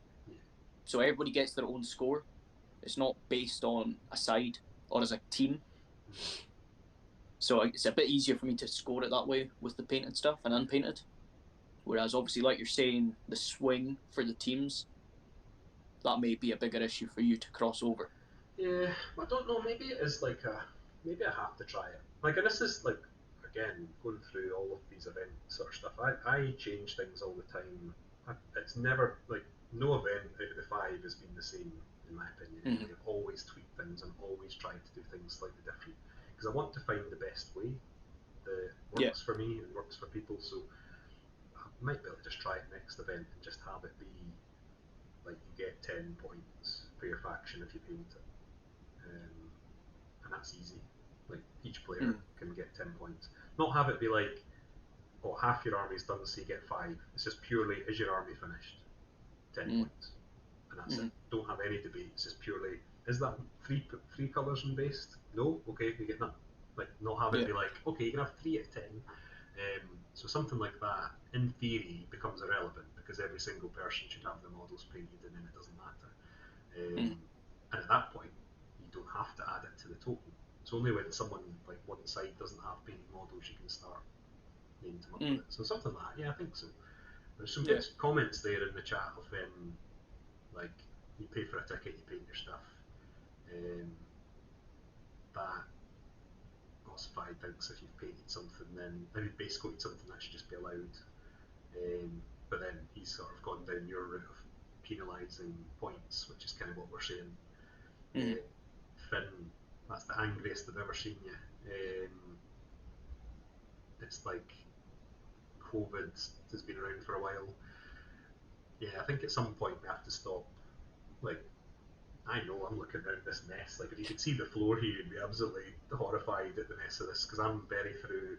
Like, I'm doing projects and I'm clipping bits off and they fall on the floor, and I'm like, well, I'll get that next time. Like, it's had an impact on how I hobby, I think. Yeah. But it has been a long time, so I think we need to try and, like, how do you G people up? Like, the next event's in June. We've got the day. Have your stuff painted. And yeah, Lee's saying it's like respect for your opponent should be painted. And even Stephen there, you're saying the 3 colours isn't a push, but it should be achievable. So yeah, it's difficult. I think when you try and run an event, you'll see the difficult. Like, it's very easy as an attendee to sort of make a stance on something, like hold a position. But when you're trying to juggle 40 different people, I think that's where it's become very, like, it warps your ear a little bit to try and be a people pleaser, which I am anyway, probably. So that's kind of stolen content from later, but that's okay. Yeah, the mission one, that was sort of saying most people didn't find mission 5 particularly. Well, no, actually not most people. The people that put in negative feedback about the mission singled out mission 5. But we're relatively happy about the balance of their pairings, which is good. That suggests that it's probably not a problem. Then the effects, everyone used them a little bit, and half the people used them all of the time. Most people liked them, but the sheep were quite, I've described it as marmite.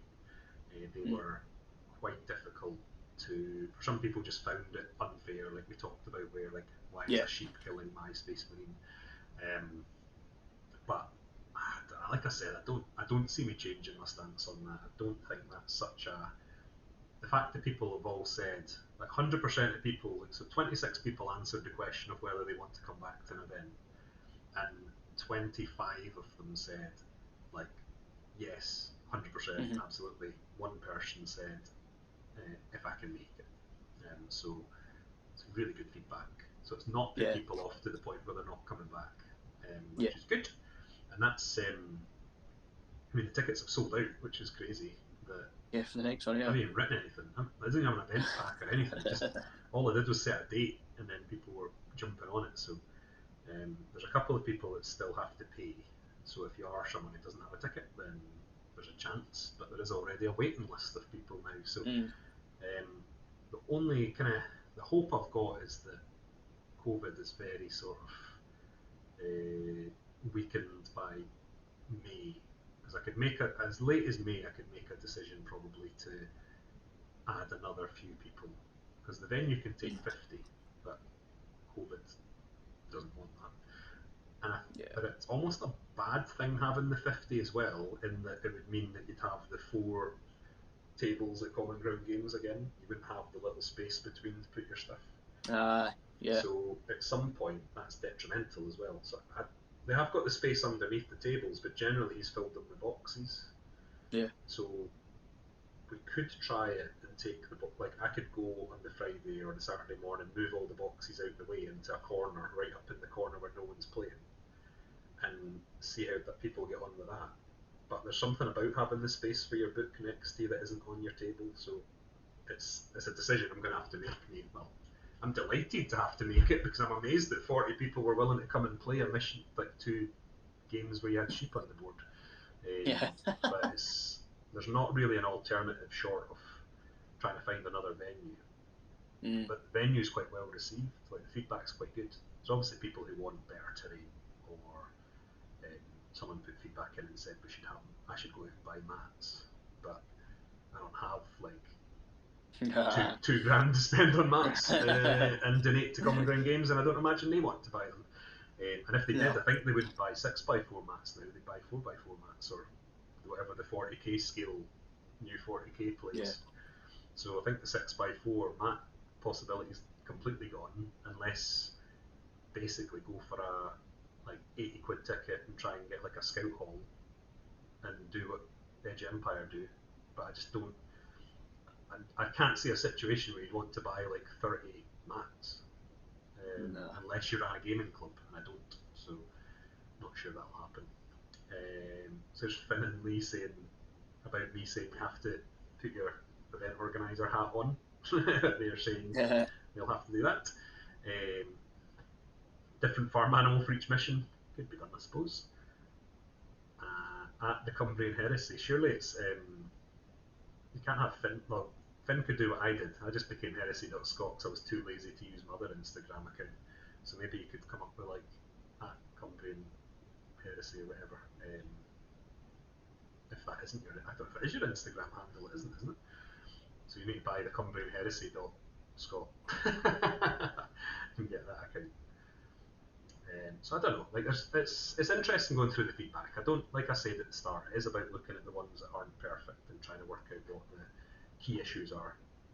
One of them being a couple of people said they didn't know about the event pack or the streams, and I don't have a clue how to fix that. I don't know.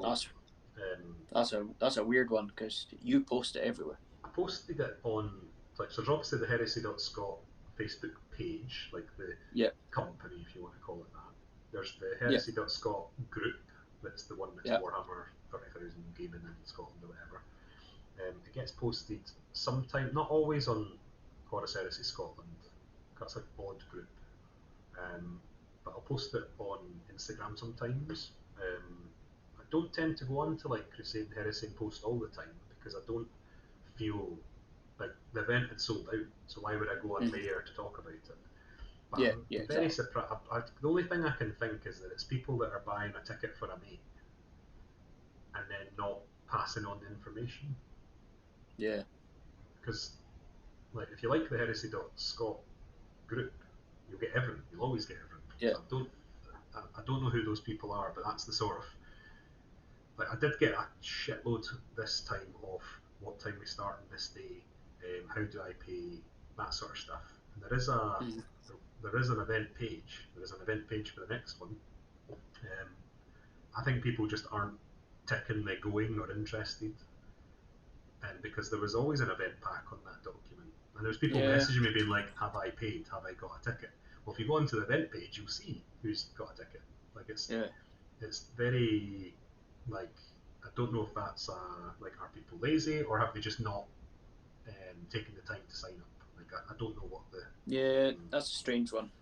So I don't know how to fix that. They found the event, so how?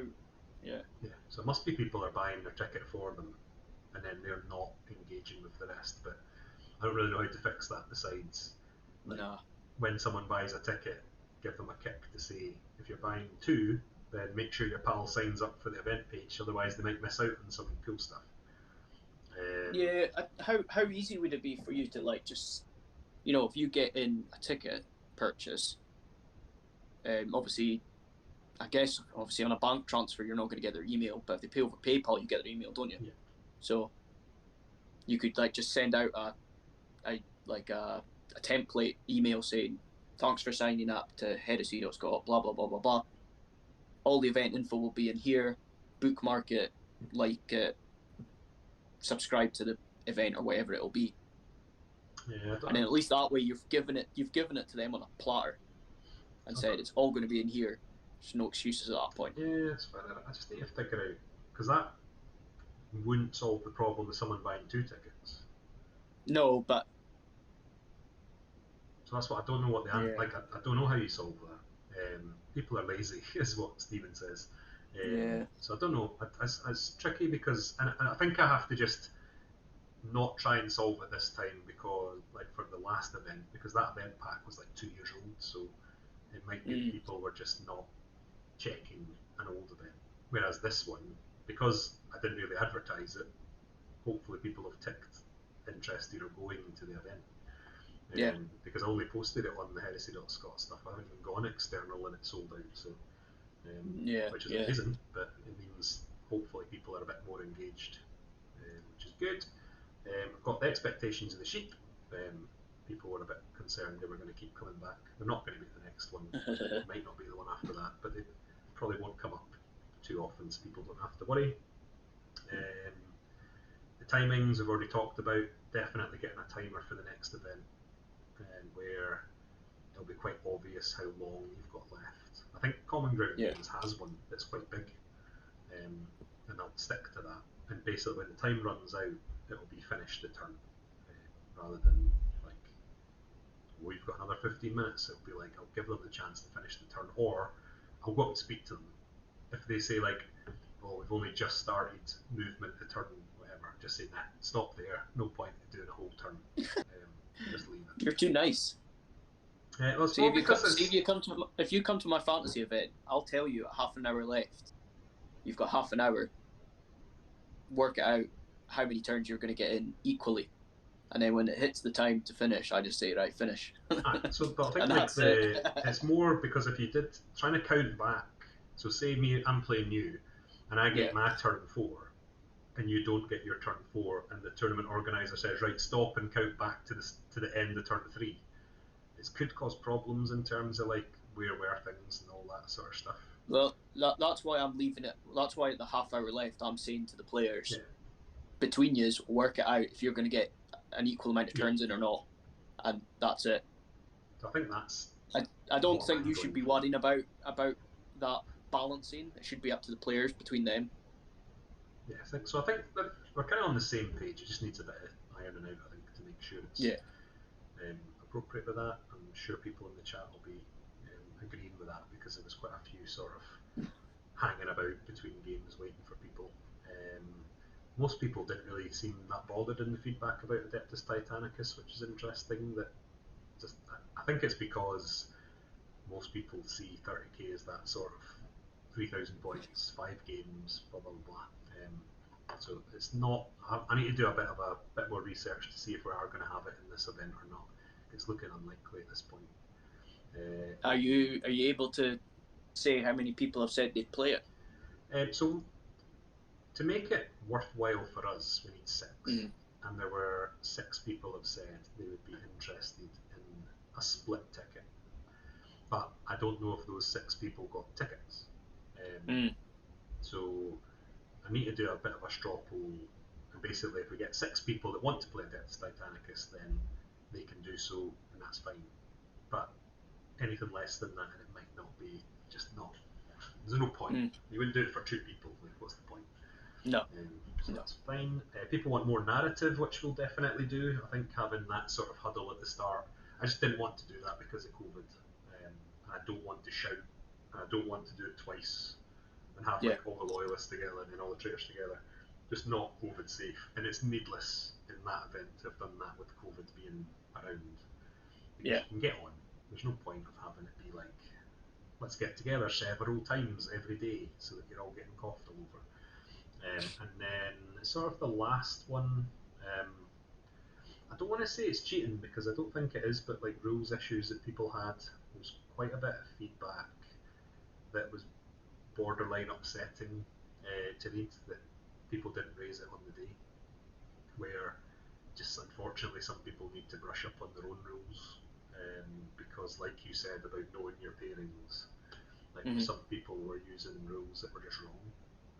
One person was ignoring an FAQ that existed, and I think you can say like it's not malicious because you like you've got your red book, you've got your black book or whatever, you're playing out that. You might not be aware there's an FAQ, but it was like, it's difficult for a tournament organizer, event organizer, to kind of keep on top of that stuff, especially when you're running it yourself. Because when it's shown to someone, if they're doing something wrong, they need to, like, I want to be sure they're actually playing that going forward. They're not just being like, oh yeah, Richard, thanks for pointing that out, and then I'll play you using the rules you just told me about, and then I go and play someone else and I'm like, back to what I know. So there's a wee bit of that. There's a little bit disappointing, to be honest, that people have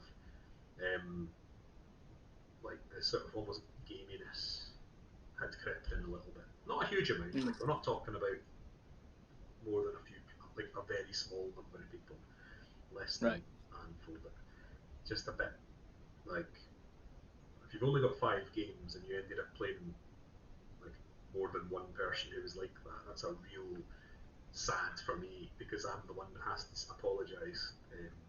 So it's a bit of a shame, but that's overall people got in the spirit. That's so interesting. It's I don't believe it's malicious. I don't think it is. Like Lee just said in the chat, he didn't know a drop pod FAQ existed.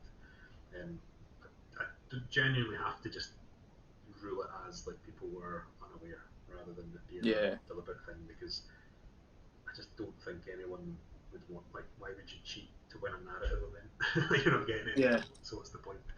It's weird.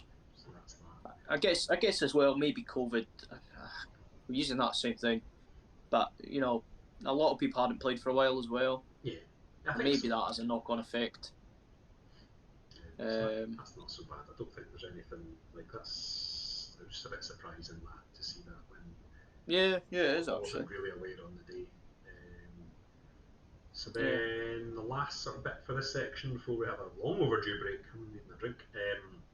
So the idea for the next one that most of you that looks like are feeding in here are aware of. So the next event, sort of toying with the idea of having like you have to bring a herald and a fallen banner or relic marker, so that if your herald dies, you put the marker down and you've got the rest of the game to fight over it as an extra objective.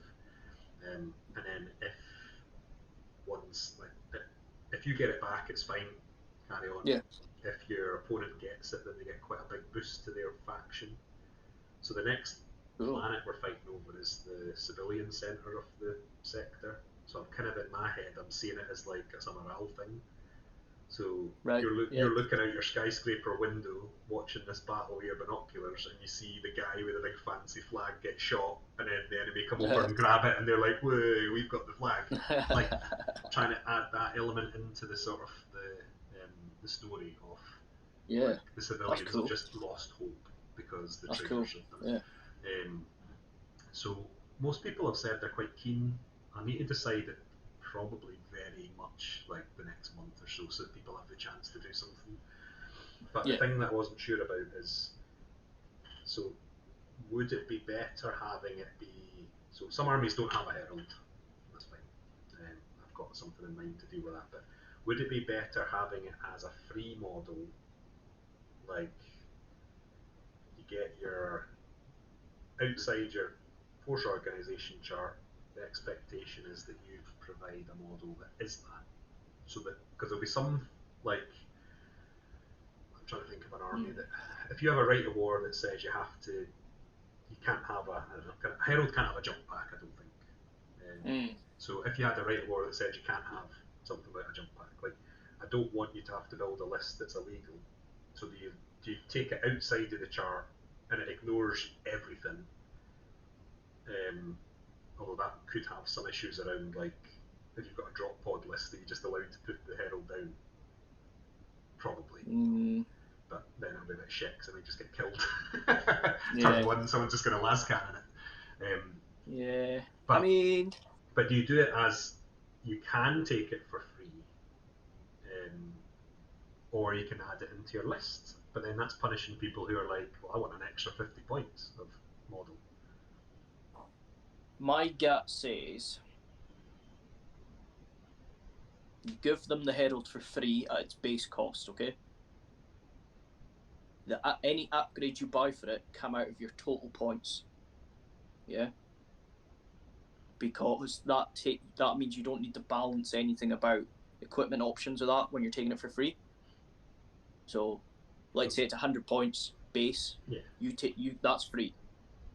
Any upgrades like weapon upgrades, unique, legion upgrades, they come out of your 3,000 points. I would. So the alternative idea is, because you take someone like knights, you're not going to get a free knight. Even an armiger's going to be too good for that. But you could have, the expectation is that you convert one of the models in your army to be the equivalent. So, like, there'd be limitations. I'd have to write a list. So say it's a space marine. It doesn't have to be a command squad guy, and it doesn't have to be a herald. But the idea is that you nominate a model in your army, and it has to be a character that has this thing. So whether you put a Vexilla on his back, or whether you make a really cool model that does it, they get that upgrade for free. And I make up a rule, like, so Lee's just said make your own console up, but I could make rules up for this banner thing. It doesn't have to be a banner, it could be a relic. So it could be you make a fancy bolt gun wielding guy. So that then stops it being outside your list, and stops it being that issue of it, like, I can put my herald down, but then the rest of my army's in infiltrate or deep strike. So it could just, like, for a knight, it would be you just paint a banner that you tie to the thing's legs, like normally, but you just make it a bit fancier, like you can paint it a bit fancier or something. Or you add something onto the top of the thing to identify it as the fancier one. But I would probably insist, knocking my camera, insist on it being a character, because then it's a bit more involved in like, you don't just give a tactical marine the relic. Yeah, actually, you're really smart, aren't you? Sometimes. That's actually a good idea. Because it's easier to do, and it still has the meaning. So you'd have your and you don't need to really worry about any balancing things if it's just a relic that gets given to someone. Yeah. So you know what I mean? So I could make up a rule for what it does and make it actually do something, but then it'd be universal and it'd be fine. Or you just, and then play obviously it like what it is. You just say it just has a thing and it's fancy. It doesn't do anything, doesn't help anything, but it's the thing that this army would be devastated to lose. And you're sort of answering the issue of armies that don't have heralds, like Solar Orcs, Militia, Mechanicum Knights, whatever. It's pretty much everyone. So Solar Auxilia would be able to use their banner guy. I think Militia have a command squad. Space Marines always have the herald. Mech have nothing. Knights have nothing. Talons have nothing. Other than they could maybe use the banner guy, but there's no equipment equivalent of that. I'm not looking so much at the model. I'm looking at more of this herald relic thing, whatever it does. Yeah. You know. Or I think it works better that way. So Gary in the chats there said a free herald that you add something at your points. So you could still potentially could do something, but then that's a bit more like thought would have to go into. Like I could come up with a relic So if you're a mech player, there's a piece of equipment that costs you whatever it costs to buy a herald that you get, and it does this. But then that's getting into me making up rules that, like, I'll get complaints. So a mech player might be like, oh, this gives me, it will not die on everyone, but I already get that because I've picked this specific, whatever, army that lets me do that. And then you're getting into, like, do you just say tough, or do you have to start rewriting stuff? So I don't know, it's in there, it's an idea. I'll need to decide quite quickly. Be interesting to see. You've got time to give me feedback in the chat live, because it's not gone more than that sort of idea that I've just said there. What you'd prefer, because you're the ones that are coming. So it's not this. Don't necessarily pick it because it's easy for me, but you might not like the result you get. What's the herald rules for each side again? Anyway, one was +1 because weapon skill. Because you're talking about the rule and that. So what's wrong with just giving that rule? I don't know how it would apply to like mech or that, or knights, you know. Well, it's not like it's easy to adapt. So I think one is +1 weapon skill within 12 inches for the traitor one. So yeah, I'm just looking at it now actually. So I'm going to ignore the black shields. Yeah. Loyalist, herald, and any loyalist unit with Legion of Starters rules in 12 inch add +1 to the weapon skill characteristic to a maximum of 5. Cool. Traitor and any traitor unit with Legion of Starters within 12 add +1 to charge and run distances and may reroll to hit rolls of 1 in assault or in any turn in which they have successfully charged. Yeah. So it would be easy to come up with a banner for everyone else. Because you could just make it be +1 ballistic skill to maximum of 5. Yeah. And then you've done it. And that's Yeah. easy for, like, mech would get a big benefit from that. Custodians less so, but they probably don't need it. And knights would get most of their stuff's blast, so they just have a little bit less scar. So it's not easy. So it's easy to do. And that would help militia, solar auxilia massively to be able to boost, like, from ballistic skill 3 to 4 with wee pishy guns and a small bubble. Maybe make the bubble only be 6 inches instead of 12. That's throwing ideas about. But I've been like for the chat to catch up a little bit. We'll take our break now because we're about almost an hour over where we should have had the break, and then it's going to be on to the sort of the Lord of War discussion, which might not be as long as this first section anyway. But keep your feedback coming in there because that is helpful for me. I'll write it all down to try and make the most of it. Which should be good. So we'll take a wee 5-minute break and come back a couple of minutes before 9. That's alright, and we'll speak to you then.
Are we back? We are back. It just went all black when I first logged on there.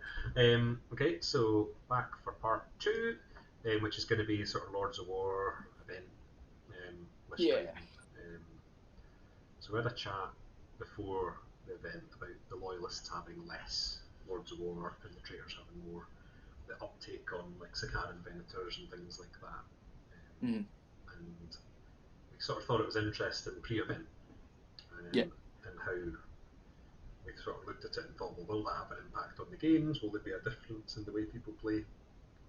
And we did see very quick discussion from Lee and Finn are here. They can do their bit. Lee didn't think your Thunderhawk was particularly good, which isn't really a shock to anyone. And then Finn and the Mastodon. I don't know if you kind of. Its problem is it's a big transport that doesn't die, and that's what it does. So it's a bit boring almost, I think, is more the complaint that people have about it rather than it's shit. Yeah. It's just like does what it does. It's not very interesting to use. Yeah.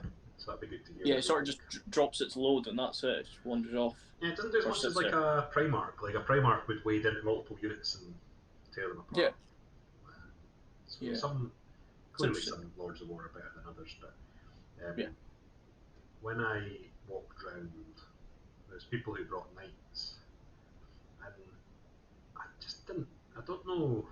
I've always sort of seen like a James, was it? I think one of the Jameses had a Lancer. I've always sort of seen it's got a big spear. It has to charge it in, kill something, move on. And as I walked round, him and Chris had a battle with knights. If I had a Lancer, I'd charge my Lancer into the other knight because I'm pretty sure I'd fuck it up.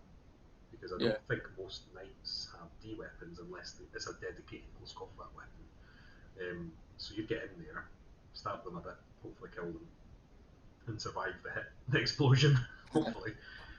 And it seemed they were keeping away from each other, and I don't know if it meant that some people were playing quite cautious with their Lords of War, or like they're a Thunderhawk and they aren't reliable or whatever, but it just didn't really seem like people would. If you didn't have like a Typhon, the Stormblade or something like that, people were a bit sort of cautious with them, which I didn't really expect. Yeah, that's quite interesting because see when I play a Lord of War, well, I don't. Yeah, I mean you know how I play. I always take risks really, and like in my games, if I knew I was at like a certain points spread between the players, I'll just chuck Alfarius in the middle of it, and if he dies, he dies. Who cares? He's doing something. So that is interesting to see that people are a bit cautious with their Lord of Wars. There's quite a lot of people. So someone had one in a corner of the board for most of the game. Now they've got range, most of these tank ones anyway. I've got decent range, but it just didn't. I guess I don't tend to play like that when I play any of my, especially the Solar Auxilia ones, because generally I'm moving forward, which is bad actually, because it means I'm probably going to lose instead of sitting back and shooting from miles away. But I don't. It sort of seems like you want most boards when I set up terrain to play a game, like I try and make it so you can't really just sit a unit still, especially a big super heavy. You have to move it to get better line of sight because it stops things like a Typhon getting its 48-inch range and being annoying. So maybe people are like they would rather take the gamble on a like I can just see that guy 40 inches away. I'll put the template over him and hope that I get something. The scars. Rather than moving and getting a better shot. So I don't know. Do you think people are playing cautious because of the amount of points they've spent on them? I think it's that psychological thing where in the back of their mind they're just worrying about how much this costs. It cannot die. I think it cannot be put in harm's way. I think people probably when they get to list creation, so say you're taking like a Stormblade or a Storm Sword or something in that chassis, you're probably looking at like you're building your list around it. So because you don't want to be a manky fucker and bring lots and lots of horrible stuff, if your first choice is your Lord of War, you're probably then like using that as like the lynchpin. I need this to crack open Spartans, or I need it to kill Terminators if someone's bringing loads. Yeah. So then you go to your next option, will be like, well, I'll make sure I take 20 tactical marines because they're Yeah. not going to be seen as manky. And I think that might mean that narrative people they build their list in just a different way to how if you went to a tournament, you'd be like, well, I'll take this Lord of War because that'll deal with Terminators, and then I'll take this 10-man Lascannon squad because that'll deal with tanks. Like, you're building it in a different way. I think maybe narrative has played a role in making people tone down their lists, so that they're not feeling judged. So it's interesting that side of Finn and Lee haven't said a peep about their bloody super heavies. We're counting on you to chip in. I think maybe it's like that style of list creation. I was eating toast. Don't get crumbs on the keyboard. That level of decision making probably is to blame, because then if you then pin all your hopes with like, I've got my Stormblade, it can't die, you are going to protect it during the game. I'm wondering, do we think that our Lords of War's points drops, or are they efficient for the army? Do you need them to win? And when you're building a list, how do you build it? I guess that's what we want to know. Yeah, I think, so I'm thinking of a Space Wolf. But if you take Solar Auxilia, I probably need a Lord of War to have a chance of a good game, because I used to be able to use Malcadors, and they were heavy support, but now they're kind of shit. So I probably need like one of the Baneblade chassis tanks. Because I've got shit ballistic skills, I probably need that to keep everyone together. And I can't rely on my troops to do very much, because they don't have the ability to destroy a Spartan. I guess I think you can put a melta bomb on the sergeant, but if your 20 las rifle are standing next to a Spartan, you're probably not going to last much longer at that point. So that, I think Solar Auxilia probably need one. Mechanicum, I think you can probably get enough AP2 and scary stuff that you could probably not have one and not really miss it. I mean, we know there was a couple of lists that didn't have them and did well. So So like, you take so Gary, you put this in here so Gary can get a big head. Like, Gary doesn't have, his Iron Hands didn't have a Lord of War. And it was very infantry heavy, and that really shows that obviously Iron Hands have got quite good traits, and that's like a core advantage for them. And again, if you can get field no pain and stuff like that into the squad, then that's even better. But it showed like you can do well at an event without relying on. Like, you didn't really have a lot of anti-tank at all, really. No. So certain lists can do well without throwing 700 points onto a Lord of War, which is good. I think what's important for that is building the list, knowing that in the back of your mind. If you think about taking a Lord of War, if you take a Lord of War, or at least when I take a Lord of War, I take the Lord of War and I build my list around that Lord of War against trying to nullify its disadvantages and what it can't do, and also making the best of what it can do. But I think that's like. And then if you look at it from the other perspective of, right, I'm not going to take a Lord of War, how am I going to deal with a Lord of War?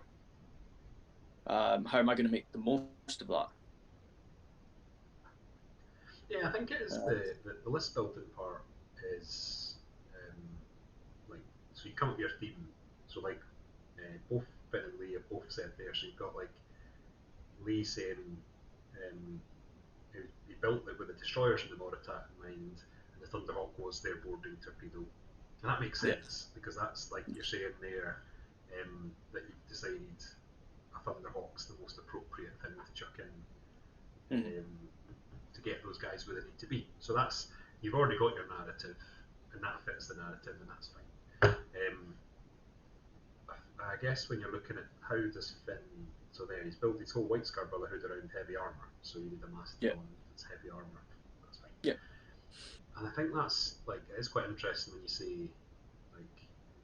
So I'm thinking of Solar Auxiliary. I'll take them out because, as Finn has said, you want to have a Lord of War and a human list because otherwise you're going to get creamed. But you take like Space Wolves. I've got a few Lords of War behind me here, but like if I took Leman Russ, I would probably have like a theme in mind of how I get the best out of that model.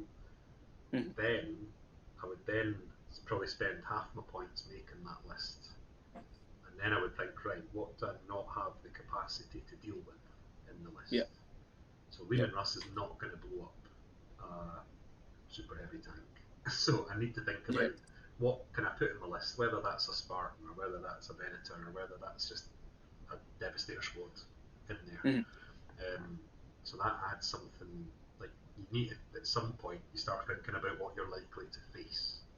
Yeah. And maybe that's where some people who didn't have the best of times didn't think about the like I've picked a Lord of War, what do I need it to do? Yeah. Or I haven't picked a Lord of War, what do I do if someone has one? And maybe that's something that there's like a systematic process to go through. Yeah, I mean, if we go back to the list previews, we mentioned this at the start of the show, and there was a noticeable uptake of Lord of Wars on the traitor side.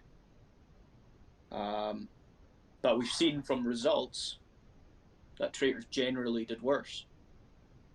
So is that because there wasn't that systematic approach and people just took Lord of Wars for the sake of it on that side? Maybe, like we can see more in the chat there. So Stephen, like when you see the Lord of War on the other side, you can almost decide if you need to deal with it. And I think that's a good point. Yeah. And Gary's saying like he takes a Lord of War as a distraction, and I think there is something in that as well. Like maybe I'm not like I don't want to pretend that I'm some sort of Warhammer superstar player because I'm not. Yeah. It's not my win-loss record is probably not very good, but like I try. It's like you take Adeptus Titanicus. You've played that. Like we play with people who they put all their eggs in one basket, so they have their two of their titans are completely dedicated to shield stripping, and three of them are dedicated to blowing up the things with no shields. Mm-hmm. Like, there's no contingency in there. Yeah. All of my titans are pretty much they can take your shields down and they can hurt you. They won't do it spectacularly either way, but they can do both. Yeah. And that's maybe what I do with balanced. my list creation is like, so if I've got a super heavy, it's a shadow sword, let's say, then I still want to have something else that can punch armor because a shadow sword only shoots once. So you don't want to have to, if that's your one option that gets killed, well, you're fucked then. So it's, I think there's something about maybe people aren't thinking about that stuff, but equally, I wonder if people like you get more bang for your buck putting like 5 chain fist terminators in a Spartan than you probably do it with a Lord of War because like normal dudes are way more versatile than that tank that shoots 1D blast. Yeah, definitely. So I wonder if there's just a bit. Is the game actually suffering from having like a 6x4 playing space where like Finn has spent 700 points on something that guarantees 2 turns later his guys are getting out and wrecking everything. So it is, I wonder if there's like maybe the super heavy rules just aren't good enough. I don't know. I think I'm pretty happy with those rules. I think they're good enough. I think you just need to really, really think hard about how you're going to use them and where you're going to synergize that into your list. And I kind of feel like something like a Mastodon or a Thunderhawk's more suited for a apocalypse-sized game. Do you know? Something where it can... Because on a 6x4, I mean, how long's a Thunderhawk? 18 inches? On a 6x4, it has to come on 18, and you're only going to move it for what, 1 or 2 turns, and then it's going to drop everything. Same with the Mastodon, probably. Yeah. And then once it's done that, it feels a bit lackluster, doesn't it? It's not doing much. Yeah, but I think like this is where the game doesn't support like the lore. So a Mastodon, because it can move 12 inches and still shoot everything, like you could just end up with a Mastodon that does nothing except just block units off. So if you could end up turn 4, you park your Mastodon in front of the objective on the enemy side, and then there's this massive bit of terrain essentially that they can't go through, and you're just sitting there being like, well, I'm going to win now because you're going to have to walk around it because you don't have enough stuff to blow it up. Like it sort of takes away what the tank's actually for. Like it's almost like would you? So you could go into hover mode with a Thunderhawk next to the objective in the hope that the enemy will kill it, so then you'll explode it. Like it's almost like you're taking away the narrative, because now you're like, well, I could win this game if you blow that up and it lands on your objective. Like, I think there's a problem in the sort of the rules are rewarding you for the wrong thing. I don't know how you can fix that in a war game. Because you can't deliberately crash it, but then maybe you should be able to, like, that's stupid because you're playing a war game, you're not playing a suicide bomber game. But like, if you're losing 2-0, but you know if you could get a draw, if you just crashed your Thunderhawk into their lines, a Space Marine probably would do that if it was like an important battle. So it doesn't reward you for like the way they need it to, which I think is a problem with like Lords of War and stuff. And that, using that as an example, where I'm saying you should be able to like do what you want with the model, something like Nick Gary's list of just being a wall of moving forward guys. Well, that's a brilliant narrative vision. And I think that's the problem, kind of summed up maybe in Lords of War, that they can't make them as good as maybe the background suggests they should be, because then they'd be auto-including, the game would be shit. Or they'd cost 1,000 points instead of 400. So there's probably a problem in the overall, like, oh, I really need this to be punchy, and it's not. I'm definitely of the opinion you need to build your list around the Lord of War rather than the other way around. Do you know what I mean? Yeah, I think you couldn't add a Thunderhawk in. Like, I've got 750 points spare, I'll just put a Thunderhawk in. Would not work very well. But I do, I think some Lord of Wars though, they do just work well, and you don't really need to worry about them too much. But they're going to be the good ones. Lancer, Night Lancer. That's pretty straightforward. Or a glaive. But they're all good. So like, you're just, like, is there a point where you have to say like Thunderhawks are just shit?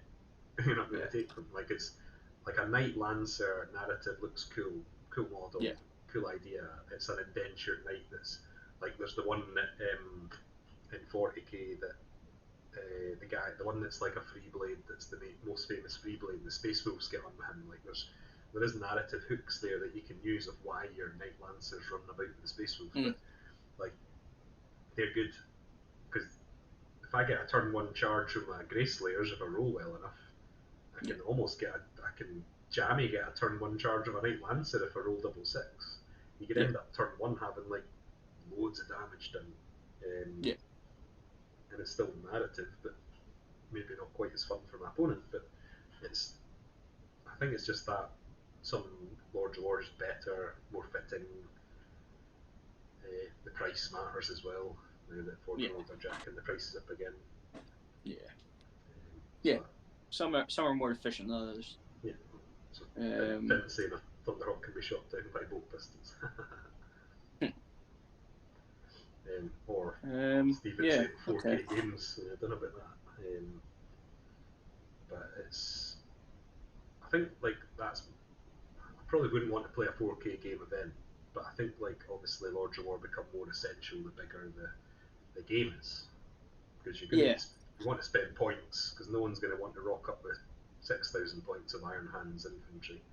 I wonder if maybe you'd find hypothetically in that situation, if we expanded it, at some point does Gary's army not become efficient because he refuses the Lord of War, keeps taking immortals with Volkite and apothecaries, and we're getting bigger and bigger like blast weapons. Well, that'd be interesting to see if there is like a drop off where a Lord of War becomes essential in a list. Yeah, definitely. So just going back, those lists you said, the big winners. Yeah. So did Pete Reese have a Lord of War? No, I don't think so. No.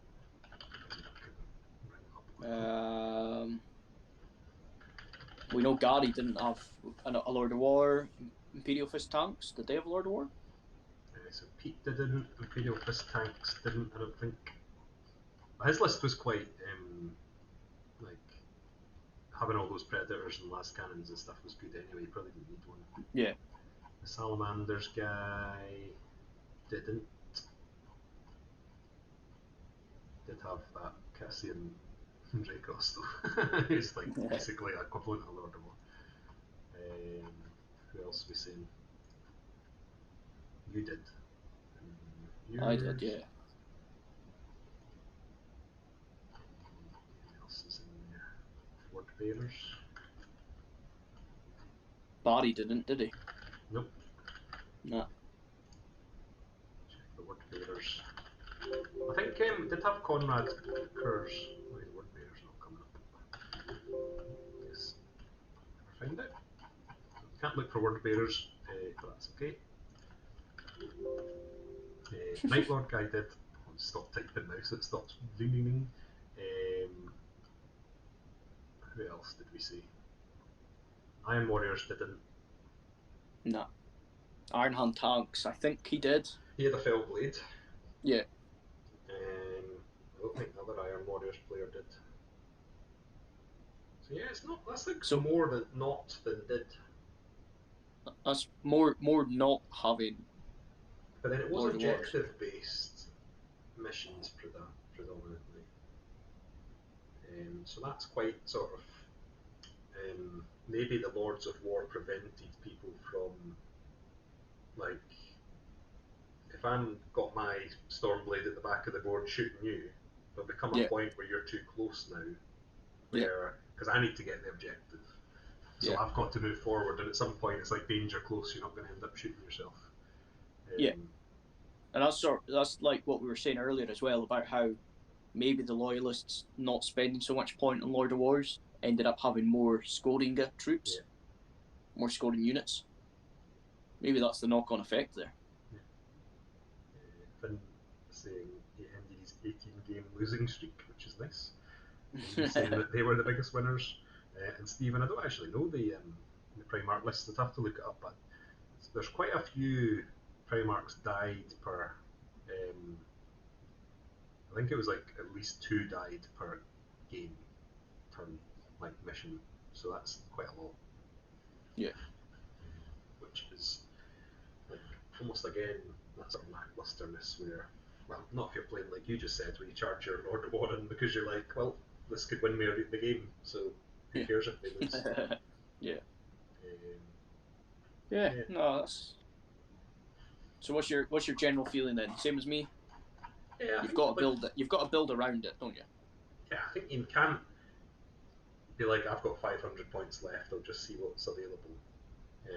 Like if you're taking a Primarch, you probably build your list around your Primarch. Yeah. What can they do? What do they need to help them get there?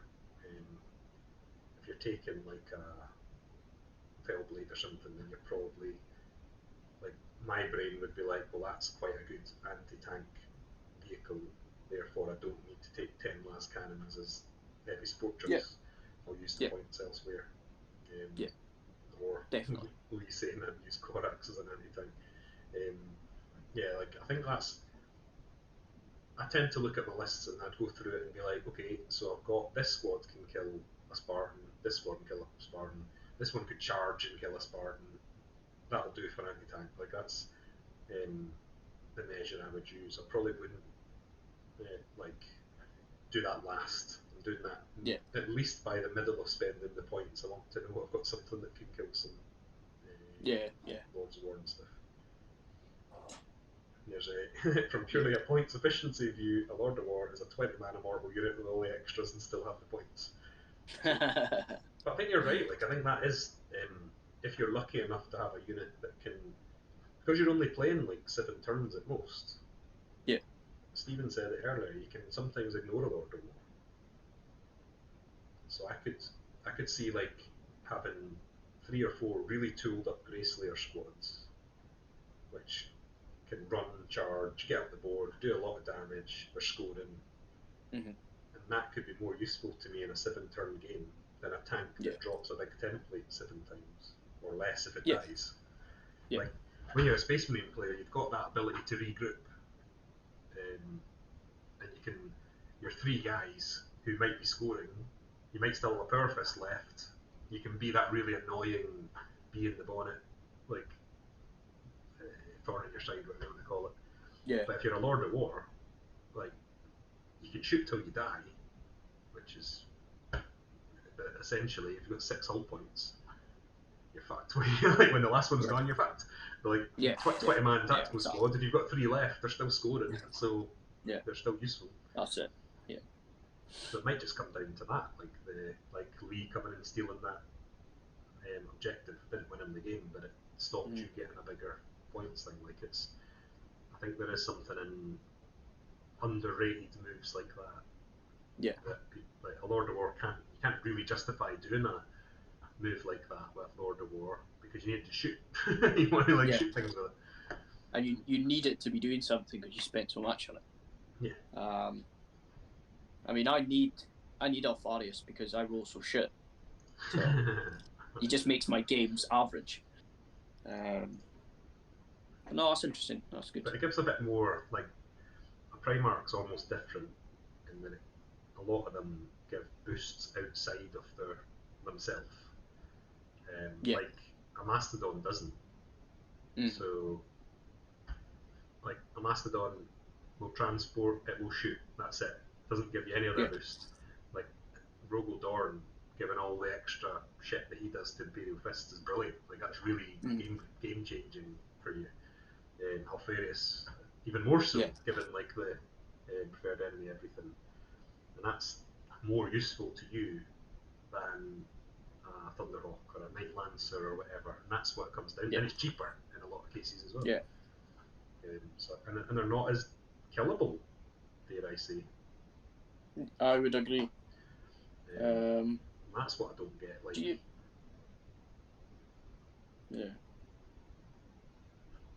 do you think there's sort of a skewed disadvantage to super heavy transports then? I think because we keep saying the Mastodon and the Thunderhawk,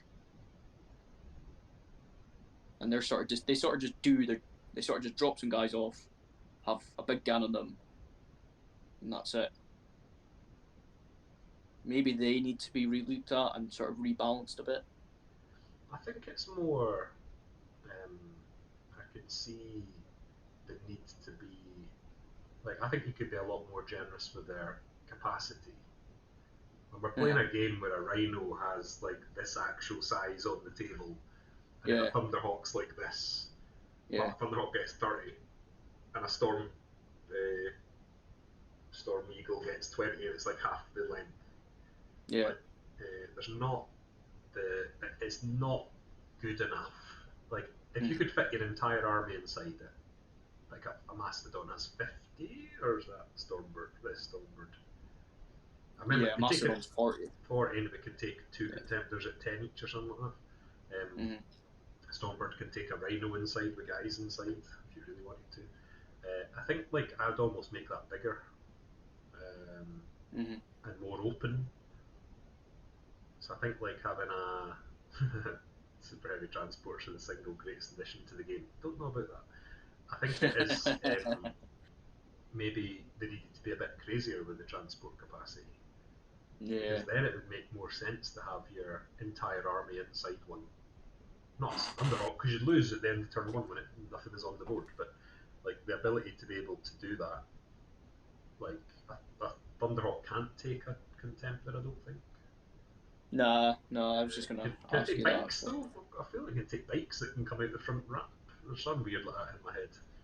But That is pretty. It's pretty cool that a Mastodon can take a Contemptor. I think they should all be able to take Yeah. things like that because the ramp's massive. Like Yeah. Thunderhawk has a massive front ramp. Just say it can only come out the front, can't come out the side door. Yeah. But it is odd that I think it just needs. Like you're paying a lot of points for it. Obviously they're crapping it that you've got Contemptors charging out of assault vehicles. Yeah. But like you've invested like the whole point of the game should be this thing's coming towards your lines. There's nothing else on the board. You're just pouring fire into it. It's the when it opens its doors, this entire army's pouring out towards you. Now you're going to have to start dealing with it. So maybe there's just a problem in the way that the game operates there. Would a you go I go thing work there? Yeah, maybe. Because that means you've got. Interesting. If you did that in like bolt action, where it's you go I go, and the dice come out the bag. Yeah. If you only have one dice in the bag for your Mastodon, like your turn's going to be really short and shit. Like almost it's not quite right. There's something floating around in my head because you would just jump out on turn one if it was a dice based game. But like almost is there a way of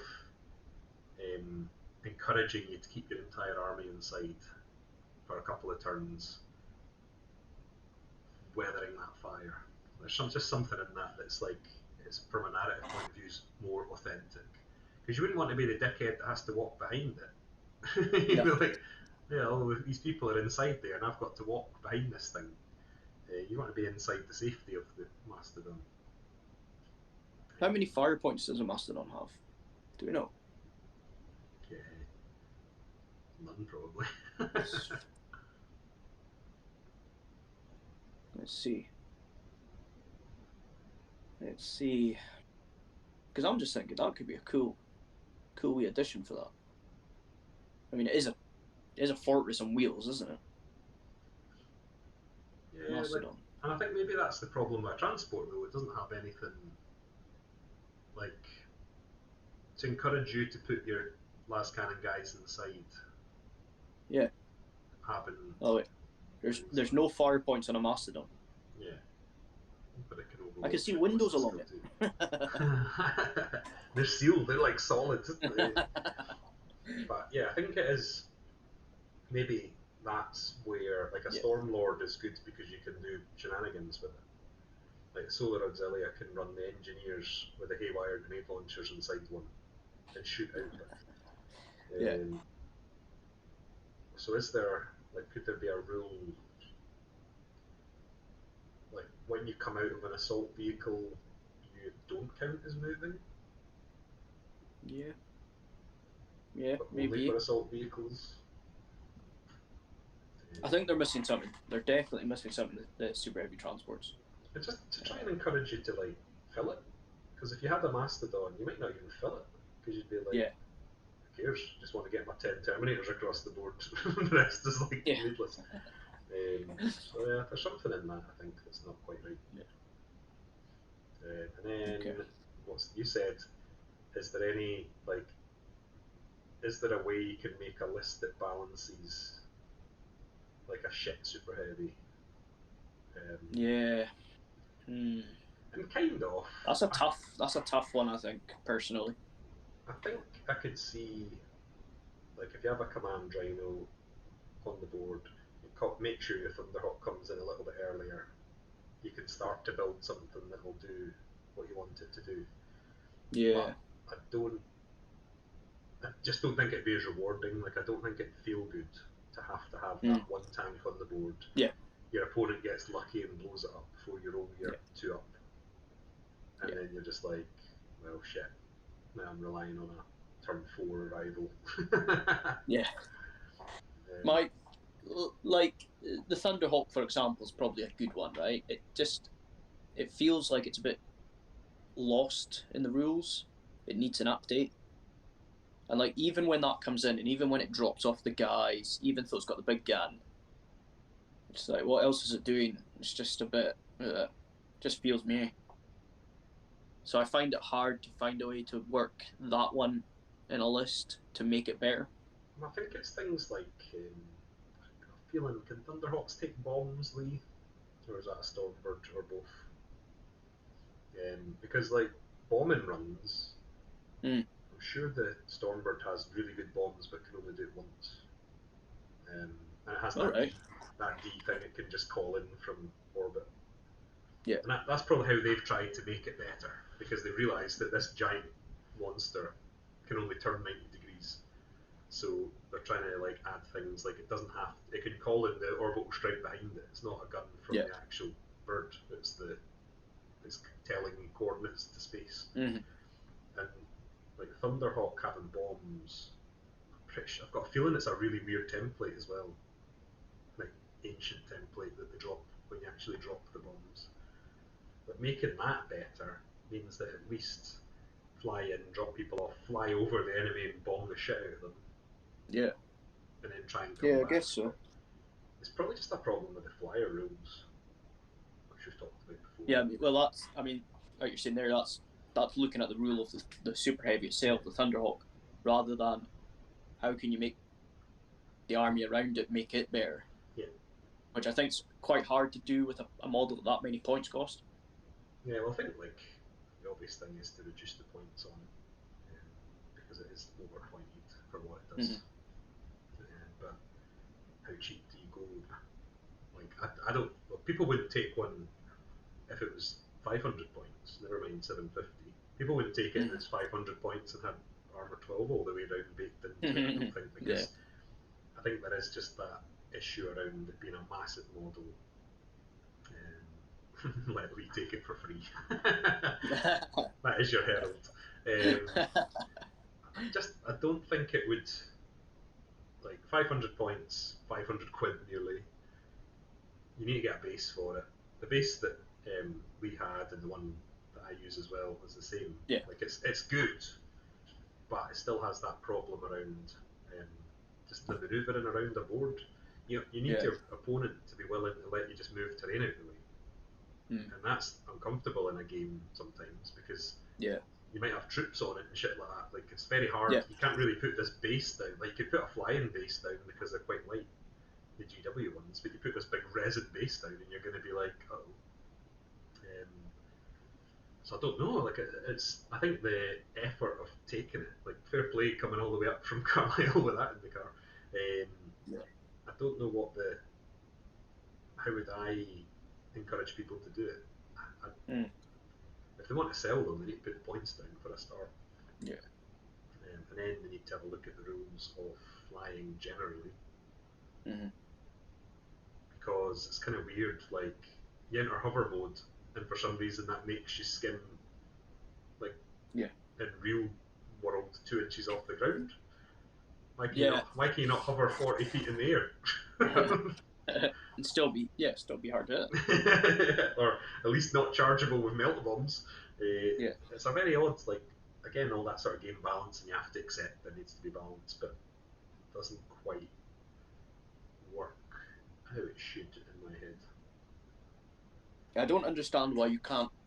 I know it's a big ass flyer, but I don't understand why you can't junk when it's zooming.